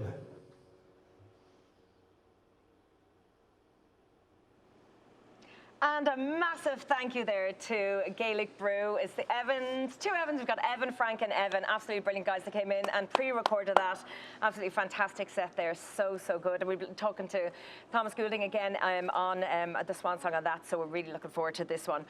Just another shout out to everyone watching. Thank you so much for all the amazing comments coming in, guys. We really, really appreciate it. It's live. It's the Stephen Leeson Show. And it's the first time kind of anything is done of this magnitude. 7 bands on throughout the show, and also introducing our amazing, amazing lyricist. But most importantly, we are hammering home the fact that we need your donations. We've got 2 very important charities looking for you to dig deep tonight. It's our target to get to €5,000, £5,000 for the Children's Health Foundation in Dublin, and also the Neonatal Intensive Care Unit at the Jubilee, the Royal Jubilee in Belfast. We are getting very close. We are over the halfway mark. We're almost at the £3,000 mark, guys. We can't thank you enough. And just some of the people coming in there, I just want to give you a little shout out. Neil and Margaret, thank you for your donation. Ryan, Caitlin, Mia. We've got Paddy, Mary, Emily, Lorraine, Michael and Stacey, and Catalpa Fun, actually. I think that's a little, could be the boys, we're not sure, but keep the donations coming in. We so appreciate them, and it means the world for, you know, Thomas and Colleen and the family, and of course, Mia's legacy as well. And they do phenomenal work up there in the Children's Health Foundation and the Royal Jubilee, saving sick children, saving the lives of sick children and supporting them every day. They're just fantastic causes, so please get behind them if you can, folks. And thanks a million for all the donations so far. It's been amazing. It's been super, hasn't it? We have a few shout-outs Yeah, as well, can I Stephen. just say, Sharon, Aoife Caulfield says you're playing a blinder, Sharon. Loads of love hearts coming up, and there's comments coming in from everywhere. You know who Aoife is, yeah, you do. Oh, thank you, Aoife. Yes, all done in Wexford. That's the family done in Wexford. Thanks, guys. I really appreciate the love. Folks, I'd also like to thank Glasgow Irish Bands. We've got Murray, who has us going live from that page as well, so just to give them a good mention, thank you for sharing the page. And anybody else, because I think there's lots and lots of shares going on all over Facebook, anywhere, everywhere. So thank you all for helping out and doing your piece. We also have, there's people listening from or tuning in from all over the world, Canada, America, but in particular, Alan Donnelly, he's listening from Canada. I think he's from Ballymundo, and he said, will you give me a mention? And I said, okay, I will. The Reckless Consensus is the name of his band, and they're releasing the Heart, Moon, Sun on the 28th of June. So there's your mention, Alan. Back over to you, Thomas, about the next song that we have coming up. Well, we just want to talk a little bit about the Swan song as well. Oh, sorry, just with this one. With the boys, you know, playing how you connected with them and how, because it's absolutely beautiful. Yeah, myself and Evan from Gaelic Brew, we were chatting about different song ideas and stuff. And him being from Cork, another very good friend of mine, John O'Driscoll, he's also a Cork man, proud Cork man. I thought it'd be great to get him on board with it, you know. And so we started brainstorming ideas, and John came up with a cracking idea about this elderly songwriter coming to the end of his days, looking back on his life, reflecting on his life, with a lot of regrets and different things. So I thought it was a belter of an idea. So I took it and ran with it and wrote the lyrics for Swan Song. We brought it back to Evan from Gaelic Brew, and himself, Frank, and Evan did a cracking job composing the music for it. And yeah, really happy with it. So it was just great working with the lads. There's some crack down there. Like. Yeah, down in Cork. We talk about having, you know, national interest, but also international interest. You talked about your friends in Australia. Yeah, well, I met John out in Australia, you know, many a session in Australia with John. Real character, story for every occasion, you know, one of them lads. And I'd always pestered the life out of him to sing Finnegan's Wake, so... Yeah. Yeah. And then was this when you met Colleen? Because I know the two of you met while you were actually out in Australia. That's right, we met in Australia. And you said she was jet-lagged getting off the... She said she was jet-lagged getting off the plane, and I took advantage, but that's her version of events. And how long are we going back now? She just put me on the spot. 11 years now. Okay. You could be in trouble if you get that wrong. And it's great because the two kids, Grace and Tommy, now were born in your older little kids. They were born in Perth, and moved home about 4 years ago, so yeah. Are you happy you came back? Oh, definitely, yeah. We wanted them to be around family and grow up around family. It's really important to both of us. We're very family orientated, so to have them growing up with all their nieces and nephews, cousins and aunties and uncles and stuff around, grandparents, and it's just been brilliant, you know, so no regrets, definitely not. So to kind of lead us on beautifully to our next group as well, where you did write an honorary Irishman. Honorary Irishman. Yeah, tell us a little bit about that, because obviously you're a very, very proud Irishman, and all the songs that tell the story. For sure. And I suppose the idea for it came from, I was talking to Colleen one night, and I said, geez, when my time comes, you know, I'd like it to be a celebration, you know, everyone sitting around drinking and having the crack and singing songs, you know. And just for it to be a real celebration. So that's kind of where the idea came from, and I ran with it. I had it written pretty quick, actually. Just kind of came naturally. But Ross and David, they really captured the uplifting kind of vibe to the song, and I think they did a great job with it, as you're about to hear. I think we shall hear them, shall we? We'll have a listen. Yeah, folks, so here we go. We've got our next act, Ross D, relatively new to the Irish folk music scene, a very proud Kildare man, who has built a huge online following through his weekly Friday night Facebook live stream. His soon-to-be-released debut album will feature his most requested songs from the live streams and new original material. Tonight, he is joined by David Whelan, another Kildare man and multi-instrumentalist, who is no stranger to the Irish music scene and has his own school of music, which is based in Athy. They're with us tonight to perform another one of Thomas's compositions, an honorary Irishman, as we said, along with two other favourites. It's my pleasure to welcome Ross D Music.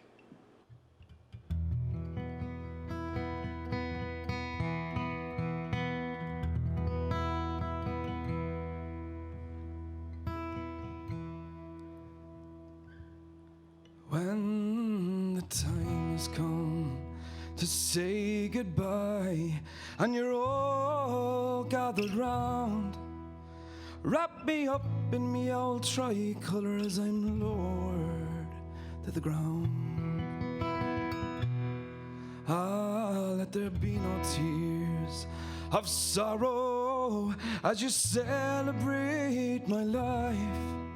Let the whiskey flow till the early morn, and mind my darling wife.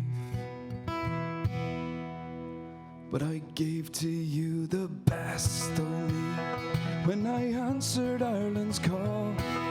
Oh, see a troubled time, sure you never let me fall. And through my days, I never waited for the love of this our land. So lay me down one last time, an honorary Irishman. Oh!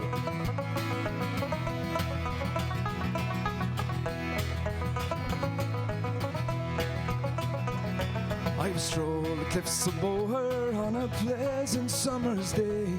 Well, I took the boat to Skellig Michael in the lovely month of May. Watched the golden sunsets in South Hill. I've kissed the Blarney Stone, but now my feet are tired of rambling, and it's time that I went home. But I gave to you the best of me when I answered Ireland's call. Oh, see a troubled time, sure you never let me fall. And through my days, I never waited for the love of this our land.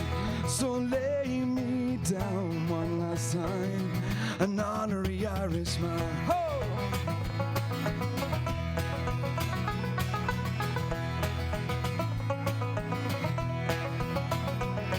When I get up to the pearly gates, St. Peter's looking grim. Well, a litre of that old devil's drop and a smile I'll give to him. Oh, we'll drink and sing the chorus of the hat my father wore, and he'll not hear the poor old souls out knocking on the door. But I gave to you the best of me when I answered Ireland's call. Oh, see a troubled time, sure you never let me fall. And through my days, I never waited for the love of this our land. So lay me down one last time, an honorary Irishman. Oh!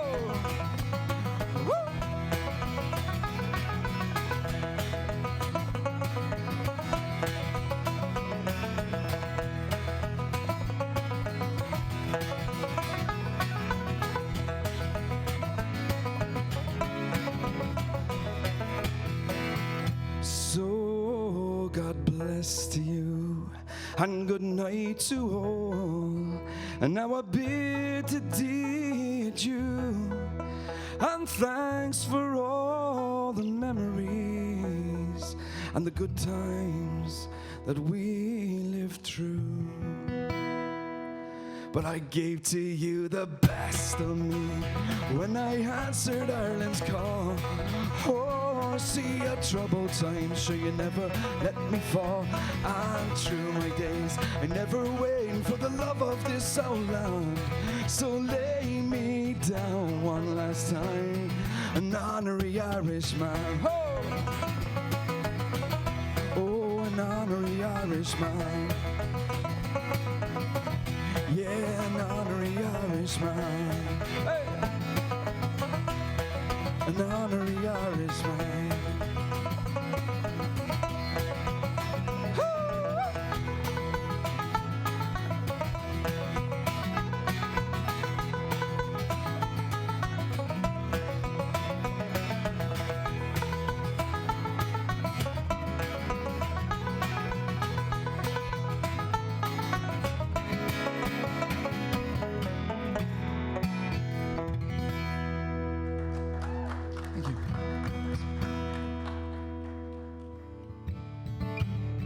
Where in hell can you go?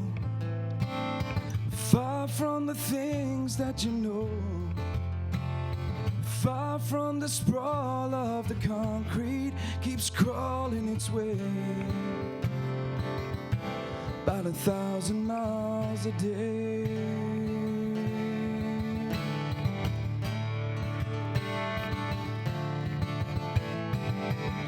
Take one last look behind, commit this to memory and mind. Don't miss this wasteland, this terrible place when you live. Keep your heart off your sleeve. Oh, motherland, cradle me, close my eyes, lullaby me to sleep. Keep me safe, lie with me, stay beside me, don't go. No, don't you go.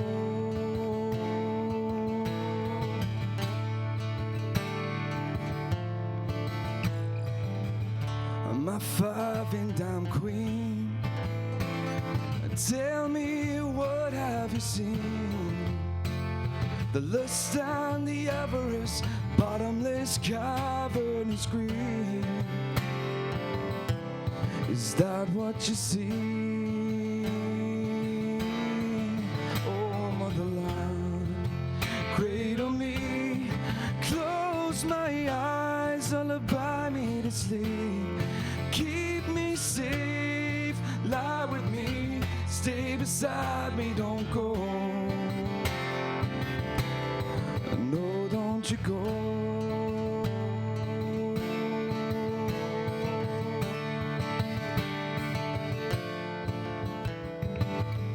Come on, shotgun bride, what makes me envy your life?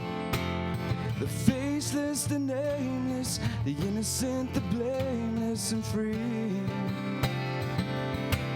What's that like to be? Oh, motherland, cradle me, close my eyes, lullaby me to sleep. Keep me safe, lie with me, stay beside me, don't go. Oh, motherland, cradle me, close my eyes, lullaby me to sleep. Keep me safe, lie with me, stay beside me, don't go. Oh, motherland, cradle me, close my eyes, lullaby me to sleep. Keep me safe, lie with me, stay beside me, don't go. No, don't you go. No, don't go.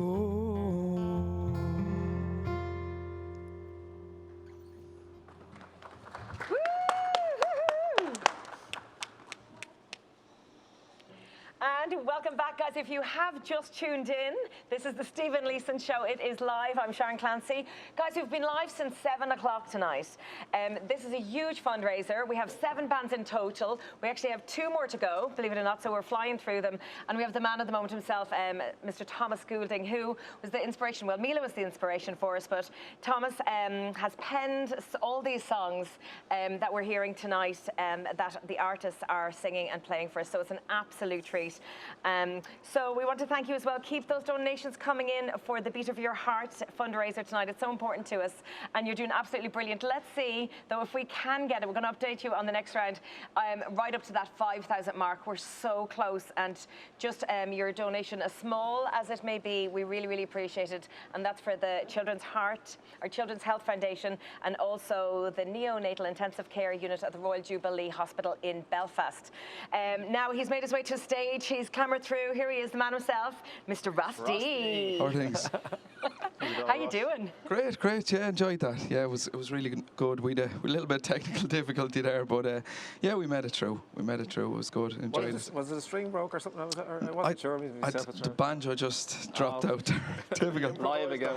Yeah, man. I tell you, he's some man. Seriously, grab something else and just play it away, like, and save the rest of the gig. So listen, David Whelan, he'll be kept. Music lessons at high. Exactly. Yeah, for all your musical needs, lads, down in Kildare. As you did say as well, or as I said in the intro, multi-instrumentalist that he is. Like, exactly, yeah. Like, So he's a genius. He can pick up anything, and you know, as you were saying earlier, he just added to the sound. You know, I had an idea of where I wanted to go and what I wanted to do and what it wanted to sound like, but it's just a whole other ball game now. Really looked like you were having fun up there. Like, come here, I was living the dream. I was loving it. It's great. It's great to play a bit of music and be back out there, you know. And it's so lovely, guys, because obviously we kicked off with the Honorary Irishman, which is Thomas's song, and you did absolutely brilliantly, by the way. My lyrics, it's our song. Our song. My song.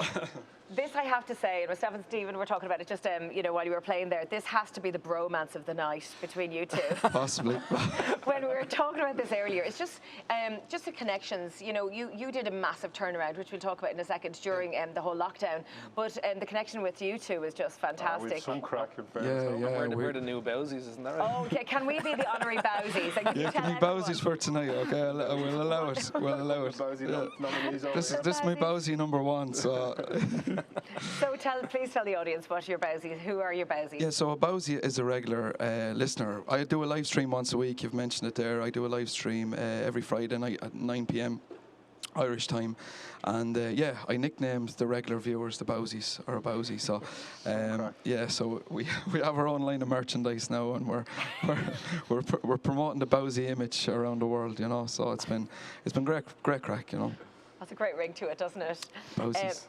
Tell us as well, Ross, you've been a background as well in not just, you know, with the folk music, which is quite new to you.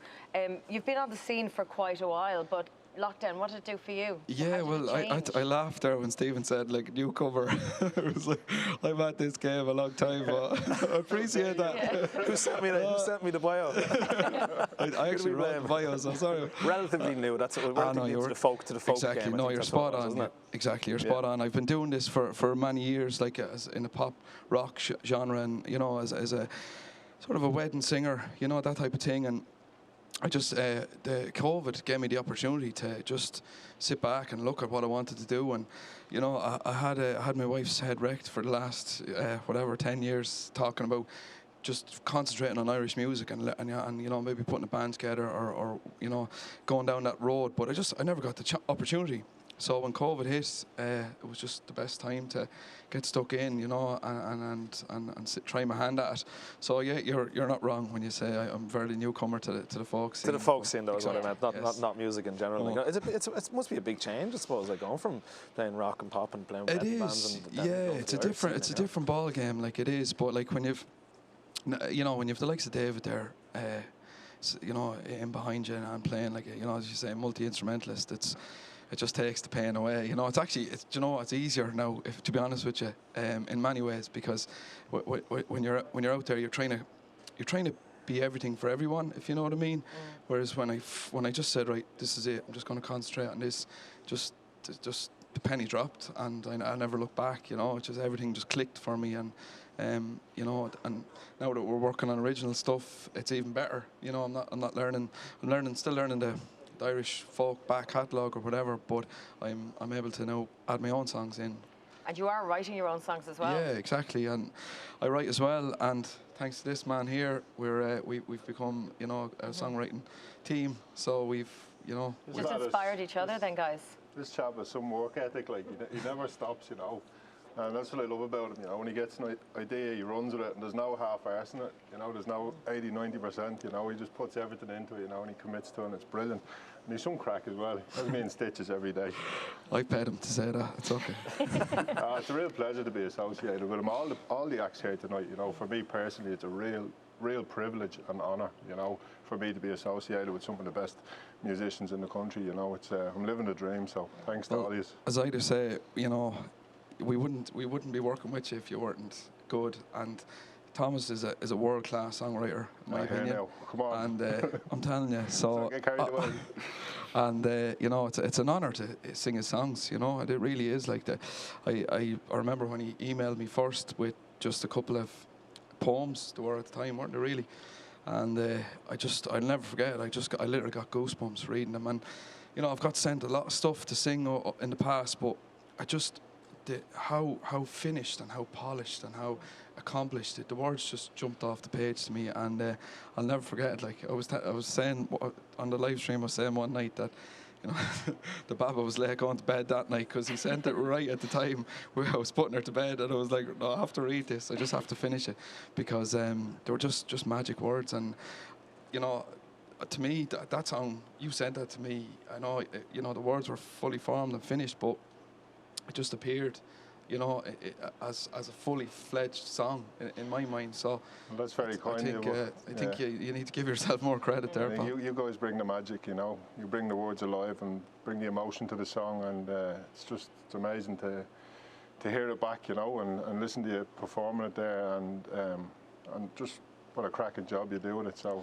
it's a real honour for me and privilege. So thank you. It's my pleasure. As far as recording is concerned, you said earlier you've recorded a couple of albums that you've got under your name and that, and now you're maybe planning to do an Irish album as well. Yeah, on the cards, yeah? Exactly. Just because of the new direction and stuff like that, I've big plans. You know, we're working. Myself and David are working every day. You know, sending each other songs back and forth through email or whatever, and we're just kind of building up a catalogue of songs. So definitely we've big plans, and there's a debut album on the way. So it's really exciting. I can't wait to get stuck in, and there will be a few originals on it from myself and Thomas. Hopefully, please God, you know, we'll continue on the partnership. Just a pleasure the to bromance. work with and be associated, you know. All the lads, they're great crack, you know, and it's just brilliant. You have the banter and the laughs as well, you know.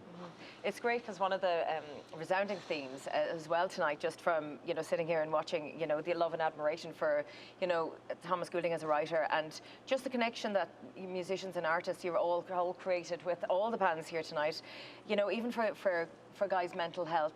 You know, it's been a very, very tough time over the last year or longer, and men are known to go into their shell or put the head in the sand, but it doesn't. To the bar and talk to the barman. Talk to the barman, and that was all stopped for so many people. So, guys, it's just so inspirational, and it's something to sit back and admire, to watch. You know. Just the love actually in the room tonight, which is really, really special. Music and love. Real. Great. It's real. Yeah, no, I totally. The bowsies. Don't forget the bowsies. The bowsies.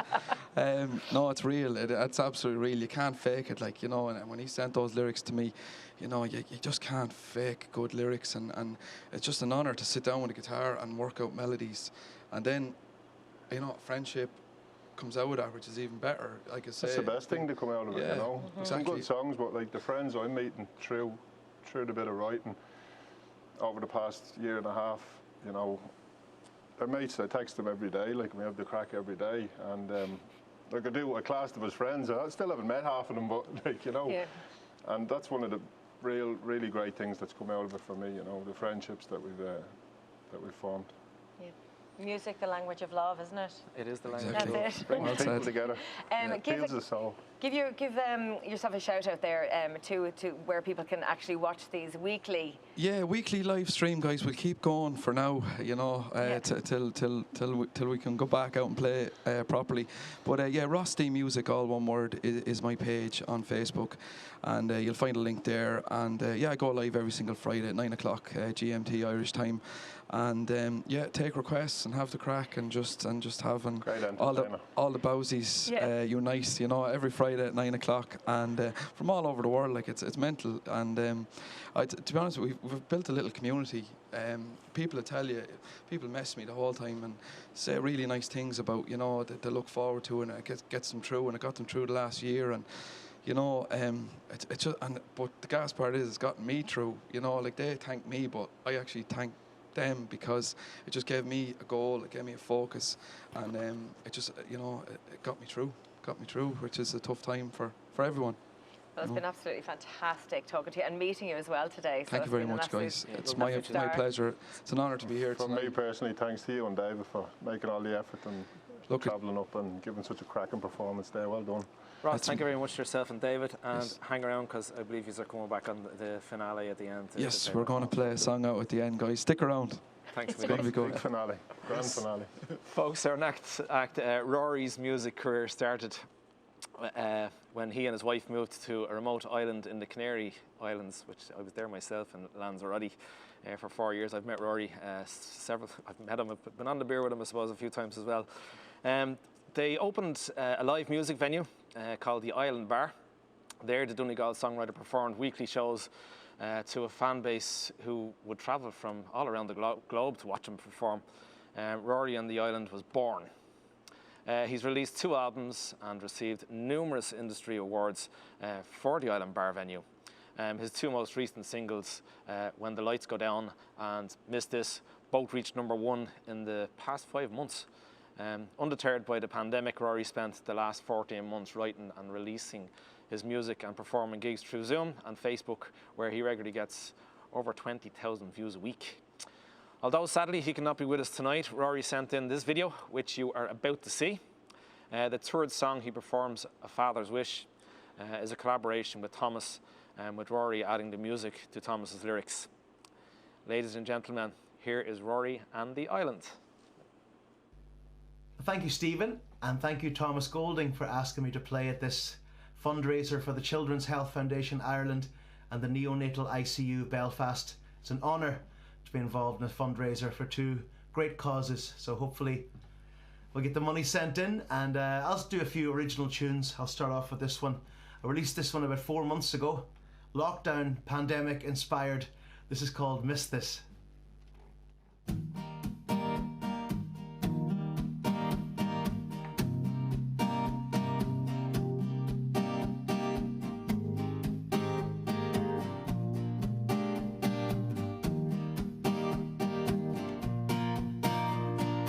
Days in the past, laughing and drinking, life was so fast. We move without thinking. I miss this. Sweaty and loud, holding your best friend. Festival sounds, dancing until the end. I miss this. Run away to a better time. Everybody's got a little moments in their mind where you say, God, I miss this. Stadium crowd, watching the home team singing so proud, living their own dream. I miss this. A day in the sun, time for a cold beer, sit anywhere, no silly old fear. I miss this. Run away to a better time. Everybody's got a little moments in their mind where you say, God, I miss this.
Thank you. This second song is another original song. This is one of the first songs I ever wrote, in fact. This is called Waterfall. I wrote this around the time a good friend of mine passed away. Here we go.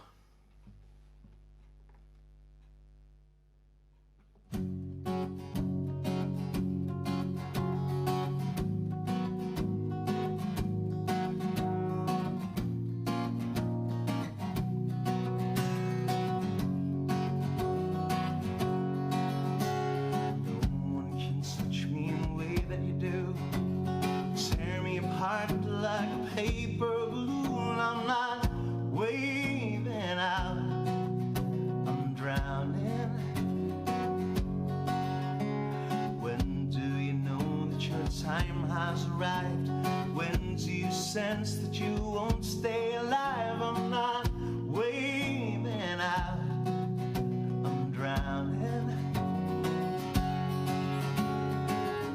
So long I'll see you all. I got to dive into this waterfall.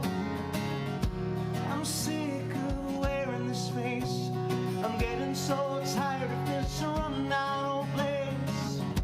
I know I'll have a ball.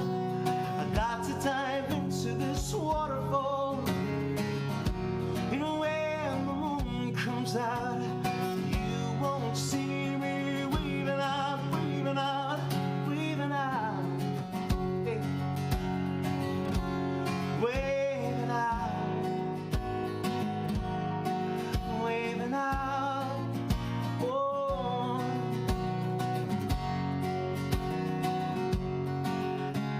Life's unpredictably spontaneous, that it can be ruined by one simple kiss. I'm not waving out, I'm drowning.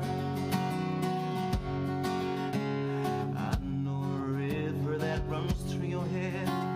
I know an ocean that will be my bed. I'm not waving out, I'm drowning. So long I'll see you all. I got to dive into this waterfall. I'm sick of wearing this face. I'm getting so tired of this run out on place.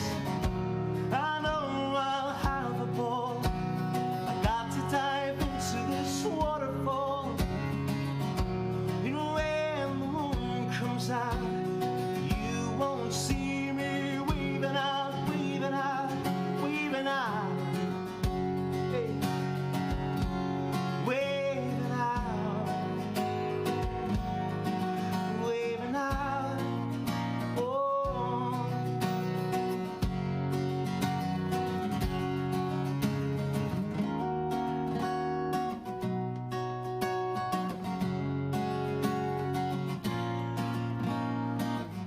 So long I'll see you all. I got to dive into this waterfall. I'm sick of wearing this face. I'm getting so tired of this run down old place. I know I'll have a ball. I got to dive into your waterfall. And when the moon comes out, you won't see me waving out, waving out, waving out, yeah. Waving out, waving out.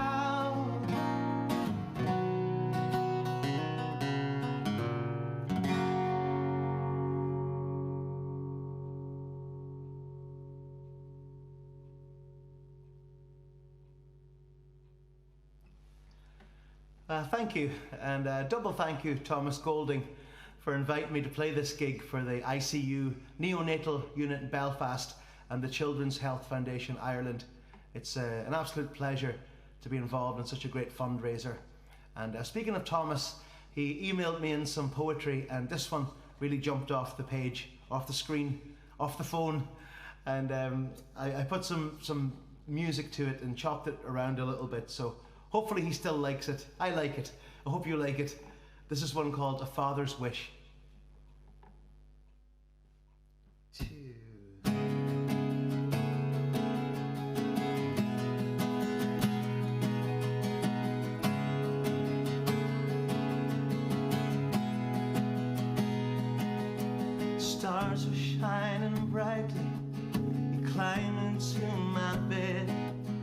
wrap my arms around you and gently kiss your head. Know you're safe here with me, your worries will go away.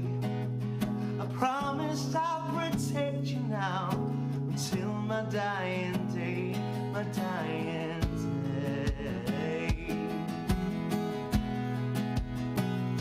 my dying day.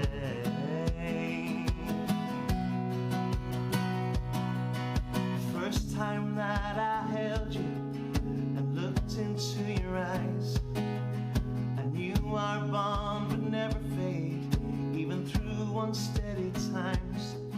I worry about the world outside, the hurdles you may face.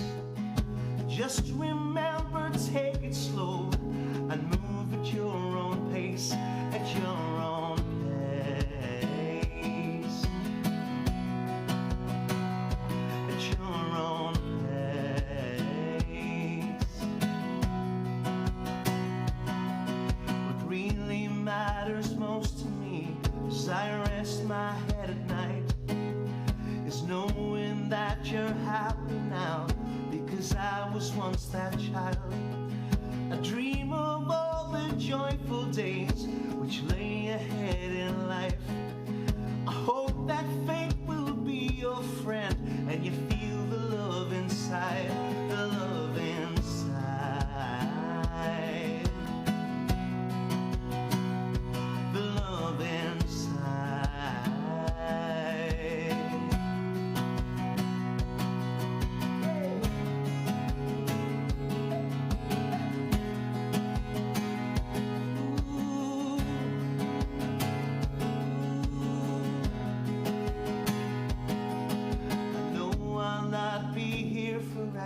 Someday my time will come. I pray to God to let me stay and see the person you become. I hope you live a life that's full and it mostly goes as planned. I hope you're proud when you look back and you remember your old man, your old man.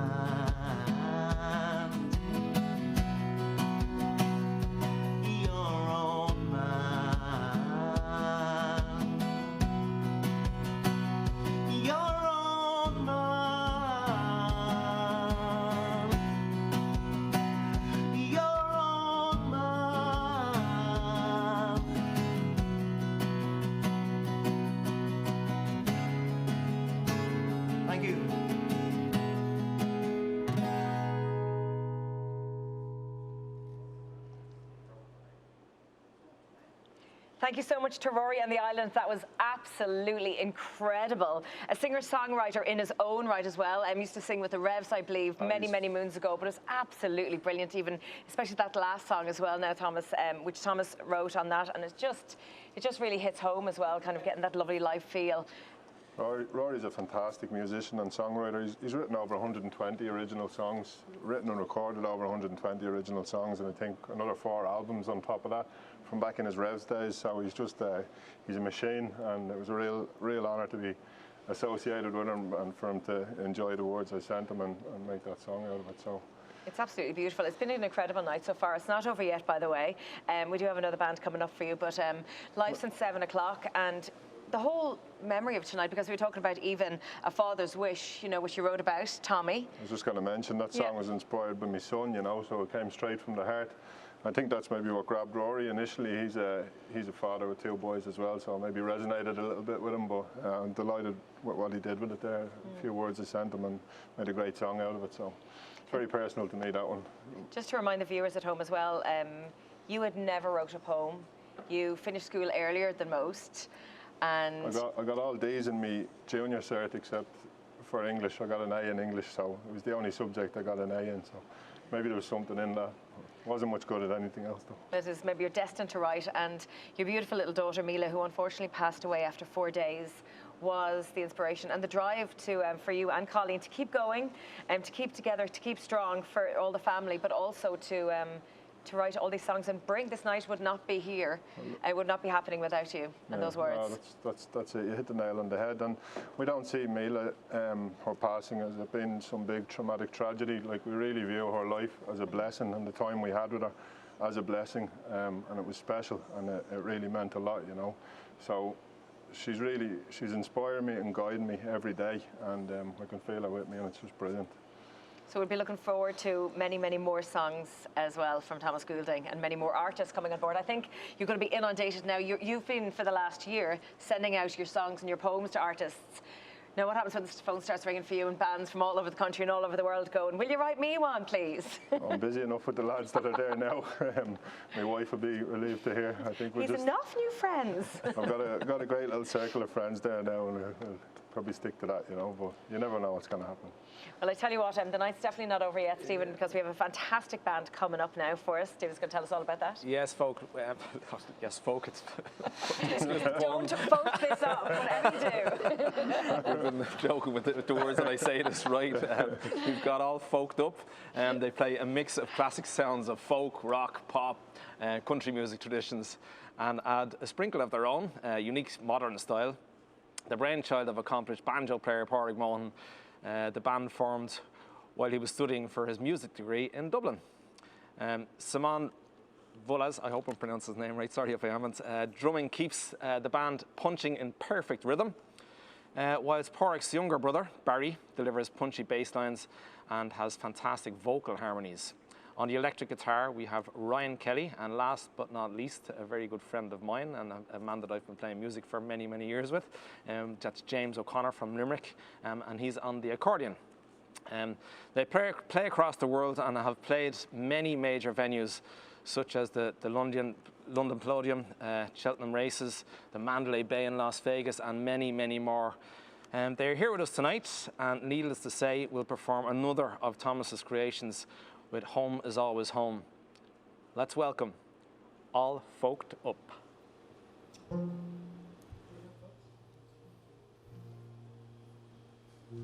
1, 2. How you doing, folks? It's great to be here tonight in memory of Bibi Mila. We're going to start off with a wee song called Galway to Graceland.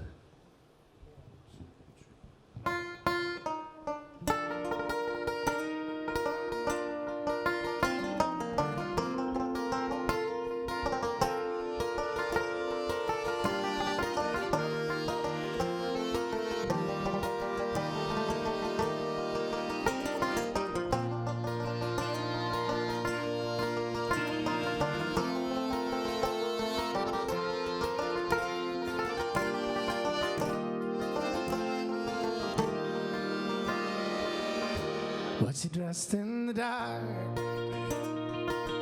and she whispered men? She was pretty and pink like a young girl again. 20 years married, she never thought twice. She sneaked out the door and walked into the night. The wings carried her over the sea, from the west coast of Ireland to West Tennessee, to be with her sweetheart. She left everything. She went from Galway to Graceland to be with the king.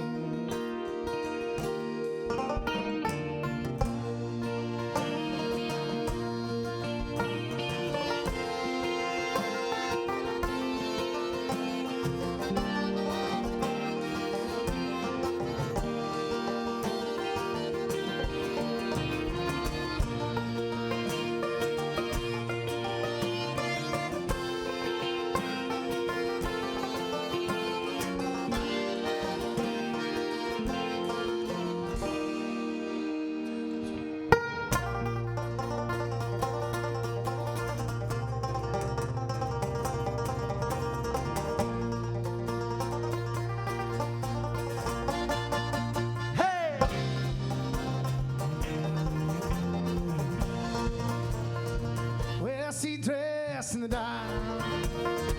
And she whispered amen. She was pretty pink like a young girl again.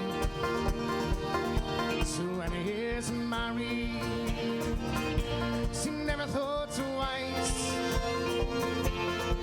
She sneaked out the door and walked into the night. So we skated over the sea from the west coast of Ireland to West Tennessee. To be with her sweetheart, she left everything. She left going to Graceland to be with the king. Here we go, 1, 2, 3, hey!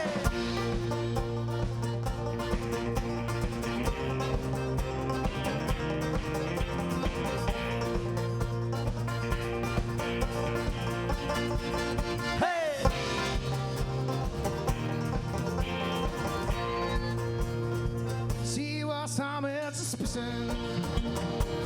It's a song she liked best. She had Elvis, I love you, tattooed on her breast, tattooed on her. She landed in Memphis, and her heart beat so fast. She had 3 posts long now, see him at last. She went down by his straight side day after day. Come closing time, they would drag her away. To be with her sweetheart, where she left everything. She never go and race out to be with the king. Here we go, 1, 2, 3, hey!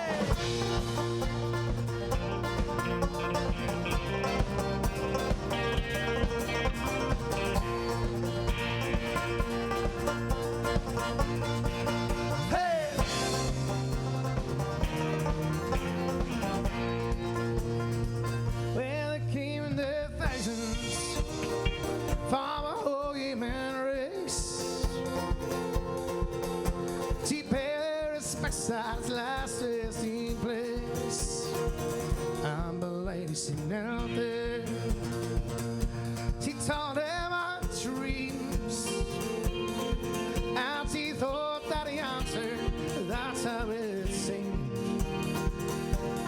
Well, now they dragged her away, it was hung up this time. She said, my dear man, you out of your mind. Don't you know I am married?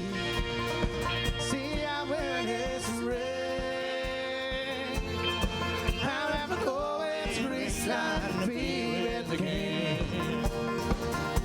to be with the king, to be with the king, to be with the king. 1, 2, 3, hey!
wee Richard Thompson song there called Galway to Graceland.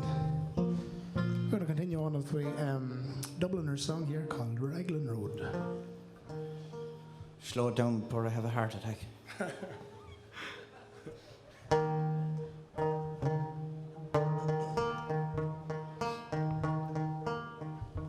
On Raglan Road, of an autumn day, I saw her first anew.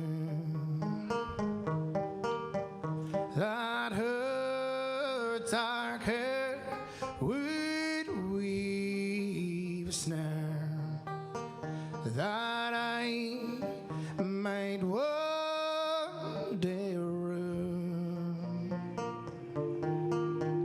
I saw the danger and I passed along the enchanted way, and I said, let grief befall and leave at the dawning of the day. On Grafton Street in November, we'd said lightly along the ledge. Oh, that deep ravine, where can we sing the worth of passions pledged? Ah, the Queen of Hearts still making tarts, and I not making hay. Or if love too much by such and by such says happiness thrown away. I gave her gifts of the mind. I gave her the secret sign that's known to artists who have known true gods beside down time. With the word and tent I did not stand. I gave our post to say with their own name there, our own dark hair like clouds over face of May.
I see her walking now, away from me so hurriedly. My reason must allow, for I have loved not as I should, a creature made of clay.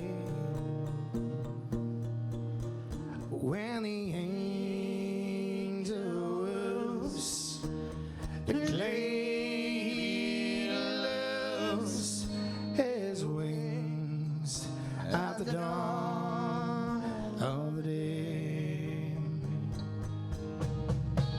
When the angels declare loves his wings at the dawn of the day.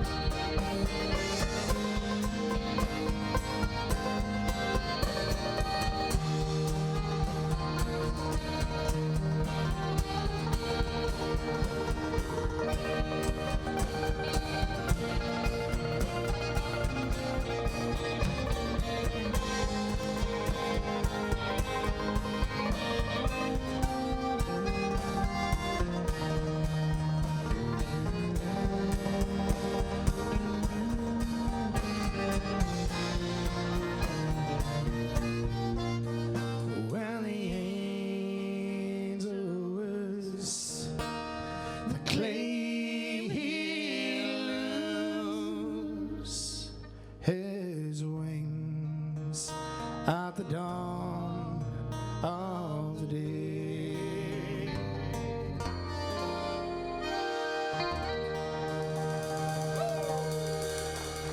Hey, folks, sweet song called Raglan Road.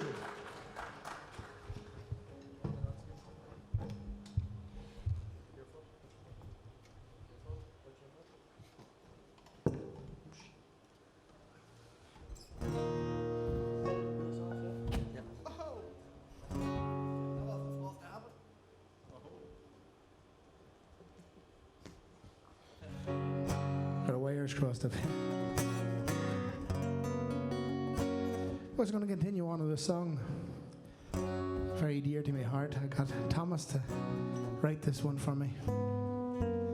A song called Home Is Always Home.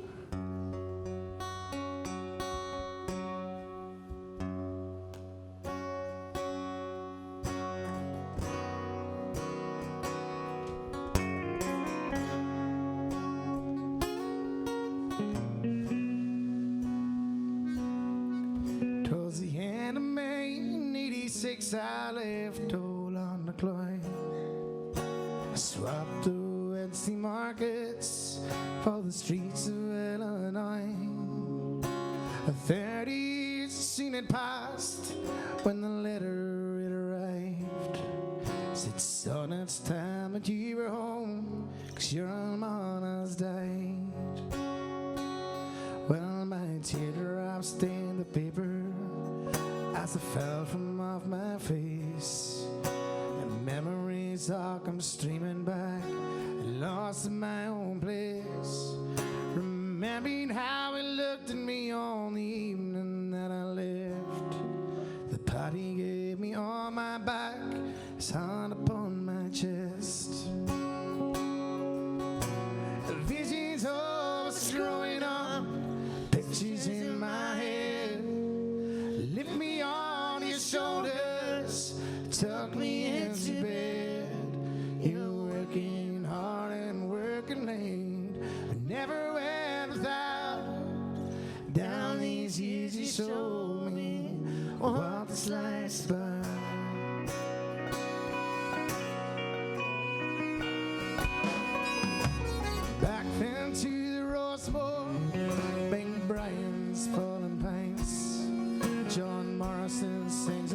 absent friends makes me recall old times. Rare all nights, see the cottage board, songs from Killy Swing. How the whole place in fair silent when Declan rose to sing. And down the east, I be huddled all around. Drop the dark red roses to the casket and the ground. Got all choked up and said goodbye, and my heart too will remain. Just know how much I love you, darling, and I'll see you again. Visions of us growing up, pictures in my head. Lift me on your shoulders, tuck me into bed. You're working hard and working late. We never went without. Down these years you show me what the slice of pie.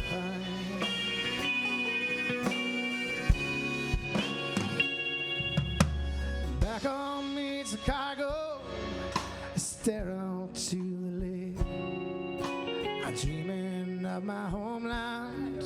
My heart it softly aches. My anxieties and knowing that no matter where I roam, at the small town on the border, it will always be my home. The visions of us growing up, pictures in my head. Lift me on your shoulders, tuck me into bed. You're working hard and working late. We never went without. Down these years you showed me what life's about.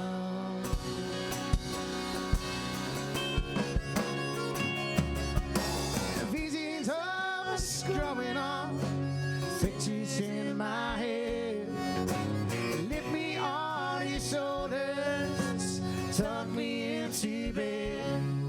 You're working hard and working late, but never went without. Down these years you showed me what's life's about.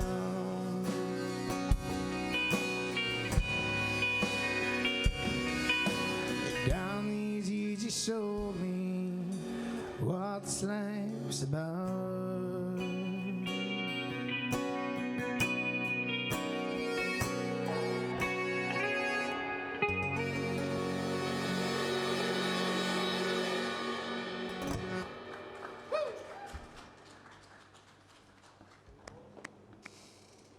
Incredible performance there by All Folked Up, and we'll be talking to Pádraig in just a second.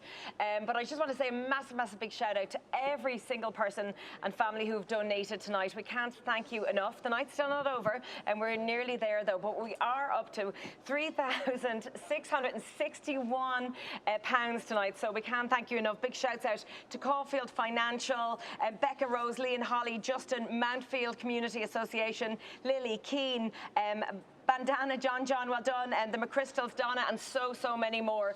But we just want to give you a big shout out and a big thank you. It is for the Beat of Your Heart fundraiser, for Baby Mila, and for two very, very special charities, the Children's Health Foundation, and also the Neonatal Intensive Care Unit in the Royal Jubilee in Belfast. What a night. We're nearly 3 hours in and the man has made it to the stage. What an incredible way to almost see out the show. How are you doing? I'm good, eh? Thanks very much for having me on. Did you enjoy that as much as we did over here? Did enjoy it, yeah. Yeah.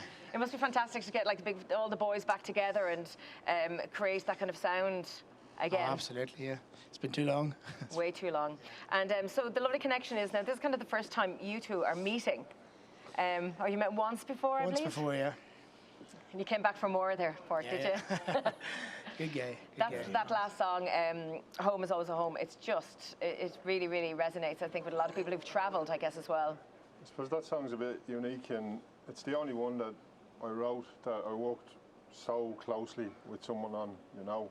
Nearly every line of every verse, you know, we spoke about, and, you know, we made sure you were happy with it, and You know, we bounced ideas back and forward because it was so personal to you. Yeah. You know, and it was just brilliant to be involved with you on that level with a song that meant so much to you, and to hear that tonight was just brilliant. Fair play to you, well done. Well, thanks very much, Thomas. It must have been quite hard as well. Like, the song is amazing, but you know, during the lockdown, as well as we've been all locked down, we haven't got the chance to rehearse and get the bands together, get the boys together, you know, and get that chance to actually, you know, get a rehearsal. Did you actually have much chance to put that together? Because it sounded flawless. That was the third time we played it the other day. See, that's professionalism for you. Didn't show. Your first time performing that particular song as well with the whole group, is that right? Because I know you recorded it yourself on your own, but I think one or two of them, was it their first time even hearing it? Yeah, the first time hearing it this morning. Which is amazing, because what it sounds. Pádraig, you played the tenor banjo and sing as well. It's not something you see too often with many bands now, like, you know, that I know of anyway, like, you know. Yeah, well, I suppose I had no choice but to sort of, when you're singing and you're playing the banjo, you have no choice but to sort of work around it. Yeah, and going back with All Folked Up, because I've been following you for a few years now anyway. You started out with Kieran Finn, who was actually on the show there a few weeks ago as well. Myself and Kieran were in college together in Ballyfermot studying music. Kieran's a great guy. He sure is. We still do a gig together. Well, we do when COVID's not here, but in the residency in the Temple Bar pub in Dublin. Every Thursday night that was. Every Thursday night for a lock of pints. Let me see. Well, you've got the cruise next year as well. You're already getting bookings, but you're one of the bands which is great to see getting bookings in for next year as well. Getting bookings, but there's no open. Just we're hoping everything goes ahead. I think the cruise is going to go ahead now, but it's February the 6th to the 13th. Get it booked. This is a Caribbean cruise, so heading a bit of sunshine, well deserved after. Sorry, I'm just wondering, going from a two-piece band into how many is there? 60s, 70s? Five is, sorry, I'm getting. Just because the boys are after joining us now. It's how did you always think it was going to end up being such a big band, or so many members of the band? I suppose I've always liked the idea of a big band, and I've always sort of drove towards that and taking chances and taking hits, and you know, but no, it pays off. So it's great to be, you know, surrounded by such great musicians, you know. It must be incredible as well, you know, to be, you know, a proud Irishman as well, and then going over and playing, like, you know, Cheltenham for the races, and that's great, yeah. You know, going up to, you know, I can imagine that was just incredible. And also in Vegas, like, that just must be such a treat, because, you know, we've got 80 million Irish all around the world, and most of them actually have congregated in the States, so they will always find that Irish pub, and obviously you do very, very well for yourselves over there. Yeah, no, it's great in the States. You know, I find Irish people always come together away from home, even more so sometimes than they are when they're at home, you know. And they're great support as well. If you advertise and you're over there, they're going to come and see you, you know. I remember walking into a bar in New York one time it was 4 o'clock on a Monday, and I bumped into 6 fellas that I hadn't seen from school. There you go. It's like fancy meeting you here. The Irish community abroad, everywhere you go, it's unreal. As you say, like, you make it abroad before you even make it in Ireland, is what a lot of people say with Irish music, like, you know. Yeah. It just hits home even more than with the song Home Is Always a Home. Do you think you'd work together again, guys? Oh, absolutely. Could we get more from this collaboration? It's like at the end of first dates, and you're like, do you think you're going to see each other again? I'm probably keeping my mouth closed and letting them take the lead here, you know. Oh no, Thomas has sent some fantastic songs across. You know, I'm still working on a couple of them, and I just want to do them right, you know, because the lyrics are brilliant, and you know, you just want to do such great lyrics justice when you're going to do it, you know. You definitely do them justice. Yeah. Thank you. And what would your format be, Pádraig? Would you actually start out just yourself and work it out, and then bring in the boys? Is that start with a chord sequence and try and get a nice melody for it, you know. And the boys just they're brilliant, like they fill in, you know. Yeah. Do they just do what they're told, or are they like? No, they just seem to just know what to do, you know. Yeah, it's fantastic. Well, it's been an absolute pleasure having you on, and I believe it's not at the end for you just yet, because we are going to get another song out of you guys, and you're being joined on stage as well by Rusty and David Whelan. Been watching Ross there on the Irish Gigs page and stuff, and he's doing great stuff. Pádraig, give yourself just a little bit more of a plug, because I know I was talking to you earlier, and you said you've got an EP coming out. Is that right? We had an EP just come out there a couple of weeks ago, or no, about a month ago. we have a live, Best of All Fucked Up live album coming out hopefully in the near future when we get a lock of pound together again. Times are hard, you know. Yeah. Anyone out there willing to sponsor it? Yeah. Well, you've got a fantastic venue here to do it if you need it. So absolutely, yes. Very true. That's some spot. Pádraig, it's a pleasure meeting you. Myself, thanks very much for having me on. Been following the music, which is over a few years, and it's great to meet you as well. Like, you know, and to meet all the band. Great to meet everybody here tonight, and maybe let you take the stage and finish off with the finale. Just like I've said with all the bands from me, Colin, the kids, everyone here personally, thank you to the 5 of you, because I know you came from Limerick and you moved a few mountains to get here tonight. And to hear you live, as with all the bands, was a real treat for me and a pleasure for me. No, delighted to be here. Thanks a million. Thank you. Oh, thanks so much, Pádraig. No problem. Thanks, Pádraig. As we move on to our final song, we're going to invite the lovely lady herself, Colleen Goulding, up on stage to join her lovely husband. And guys, yet again, thank you so much. The Just Giving page is going to remain open, so keep those donations coming in. We can't thank you enough on behalf of... Thank you so much for all the donations, guys. It's been absolutely brilliant. Just keeping an eye on them there between songs and stuff. Just brilliant, the support coming in for it. Thank you. I don't want the night to end. It's been a great night. It's been a fabulous night with all the different acts on. To thank you to each and every one of them. So I'm looking forward to hear the last track. Absolutely, and also to the team here tonight as well, and to the viewers at home. If you have stuck with us for the last 3 hours, we are so grateful. Keep the comments coming in for us as well, guys, because we love your feedback. And of course, Stephen has been running the show now for the last 11 weeks, so it was a joy to be part of the team tonight, guys. So I really appreciate that, and we'll be Sharon. tuning in every week. Couldn't have done it without you. Oh, it was a joy, and thanks for everyone here as well, all the team. Everyone's worked so amazing today. It's been a super day. Let's go back over to All Folked Up and Rusty. Sorry.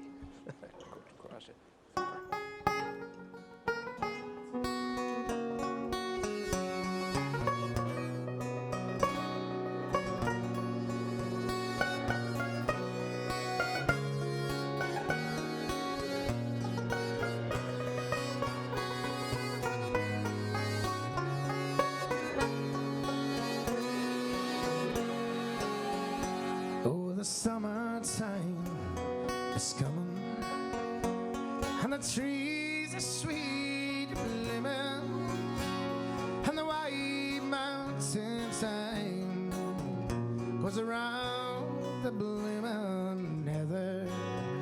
Away go, lassie, go, and we'd all go together to black white mountain time, all around the blooming heather.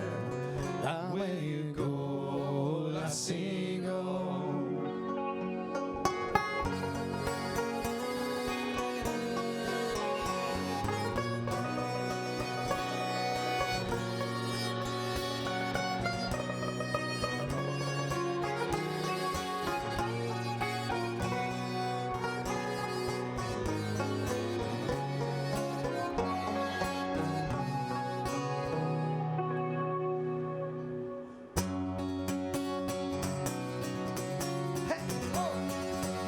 Hands clapping at home.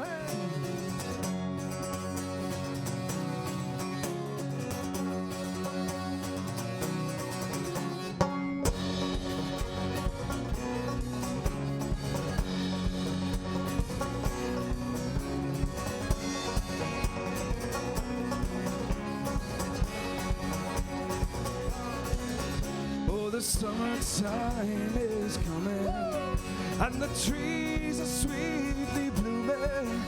Oh, the wild mountain thyme grows around the blooming heather. How will you go, lassie, go? And we'll all go together to the wild mountain thyme all around the blooming heather. Will you go, lassie, go? Well, I would build my love guitar beyond pure crystal fine, and know that I would fight all the flowers on the mountain. Away go, lassie, and we'll all go together to the wild mountain time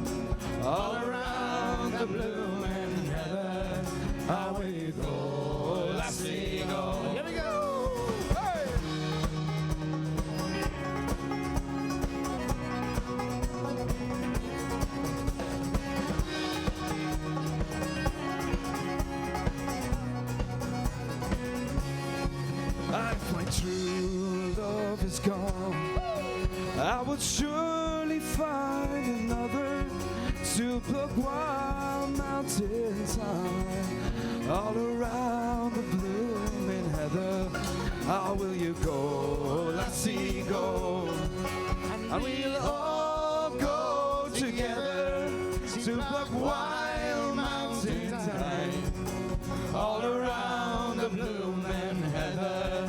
How will you go, lassie, go? One more time.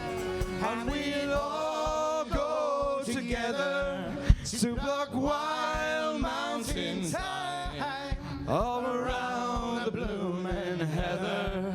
How will you go, lassie, go? Hey!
Joined on stage with Ross D and the fantastic David Whelan.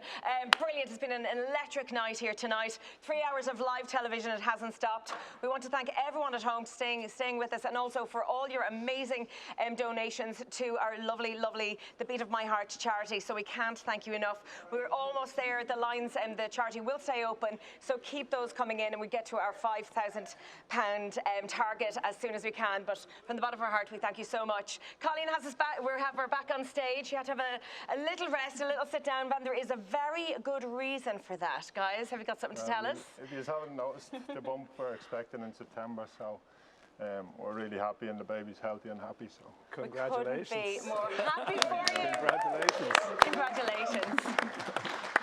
So you wanted to leave us off with some words there, Thomas. Look, folks, I'd just like to thank everyone from the start of Mila's journey right up until this point. Our families, friends, local community, the healthcare professionals, all these fantastic musicians here tonight, unbelievable. The production crew here at the venue, they've been just brilliant. Stephen and Sharon, brilliant job. Everyone listening, watching at home, anyone that donated, and anyone that's sent nice messages of support for us over the last few weeks and stuff, thank you so much. But just last but not least, I'd like to thank my little girl Mila for continuing to guide us and inspire us every day. And thanks, guys. Good night. Amazing. Super. That's I couldn't have done it without Sharon beside me, so thank you very much for Sharon for doing it, and thank you to everybody for participating. Don't forget to tune in next week at 7 o'clock. We will have the Dublin City Ramblers here, same time, same place. Thank you very much, and good night.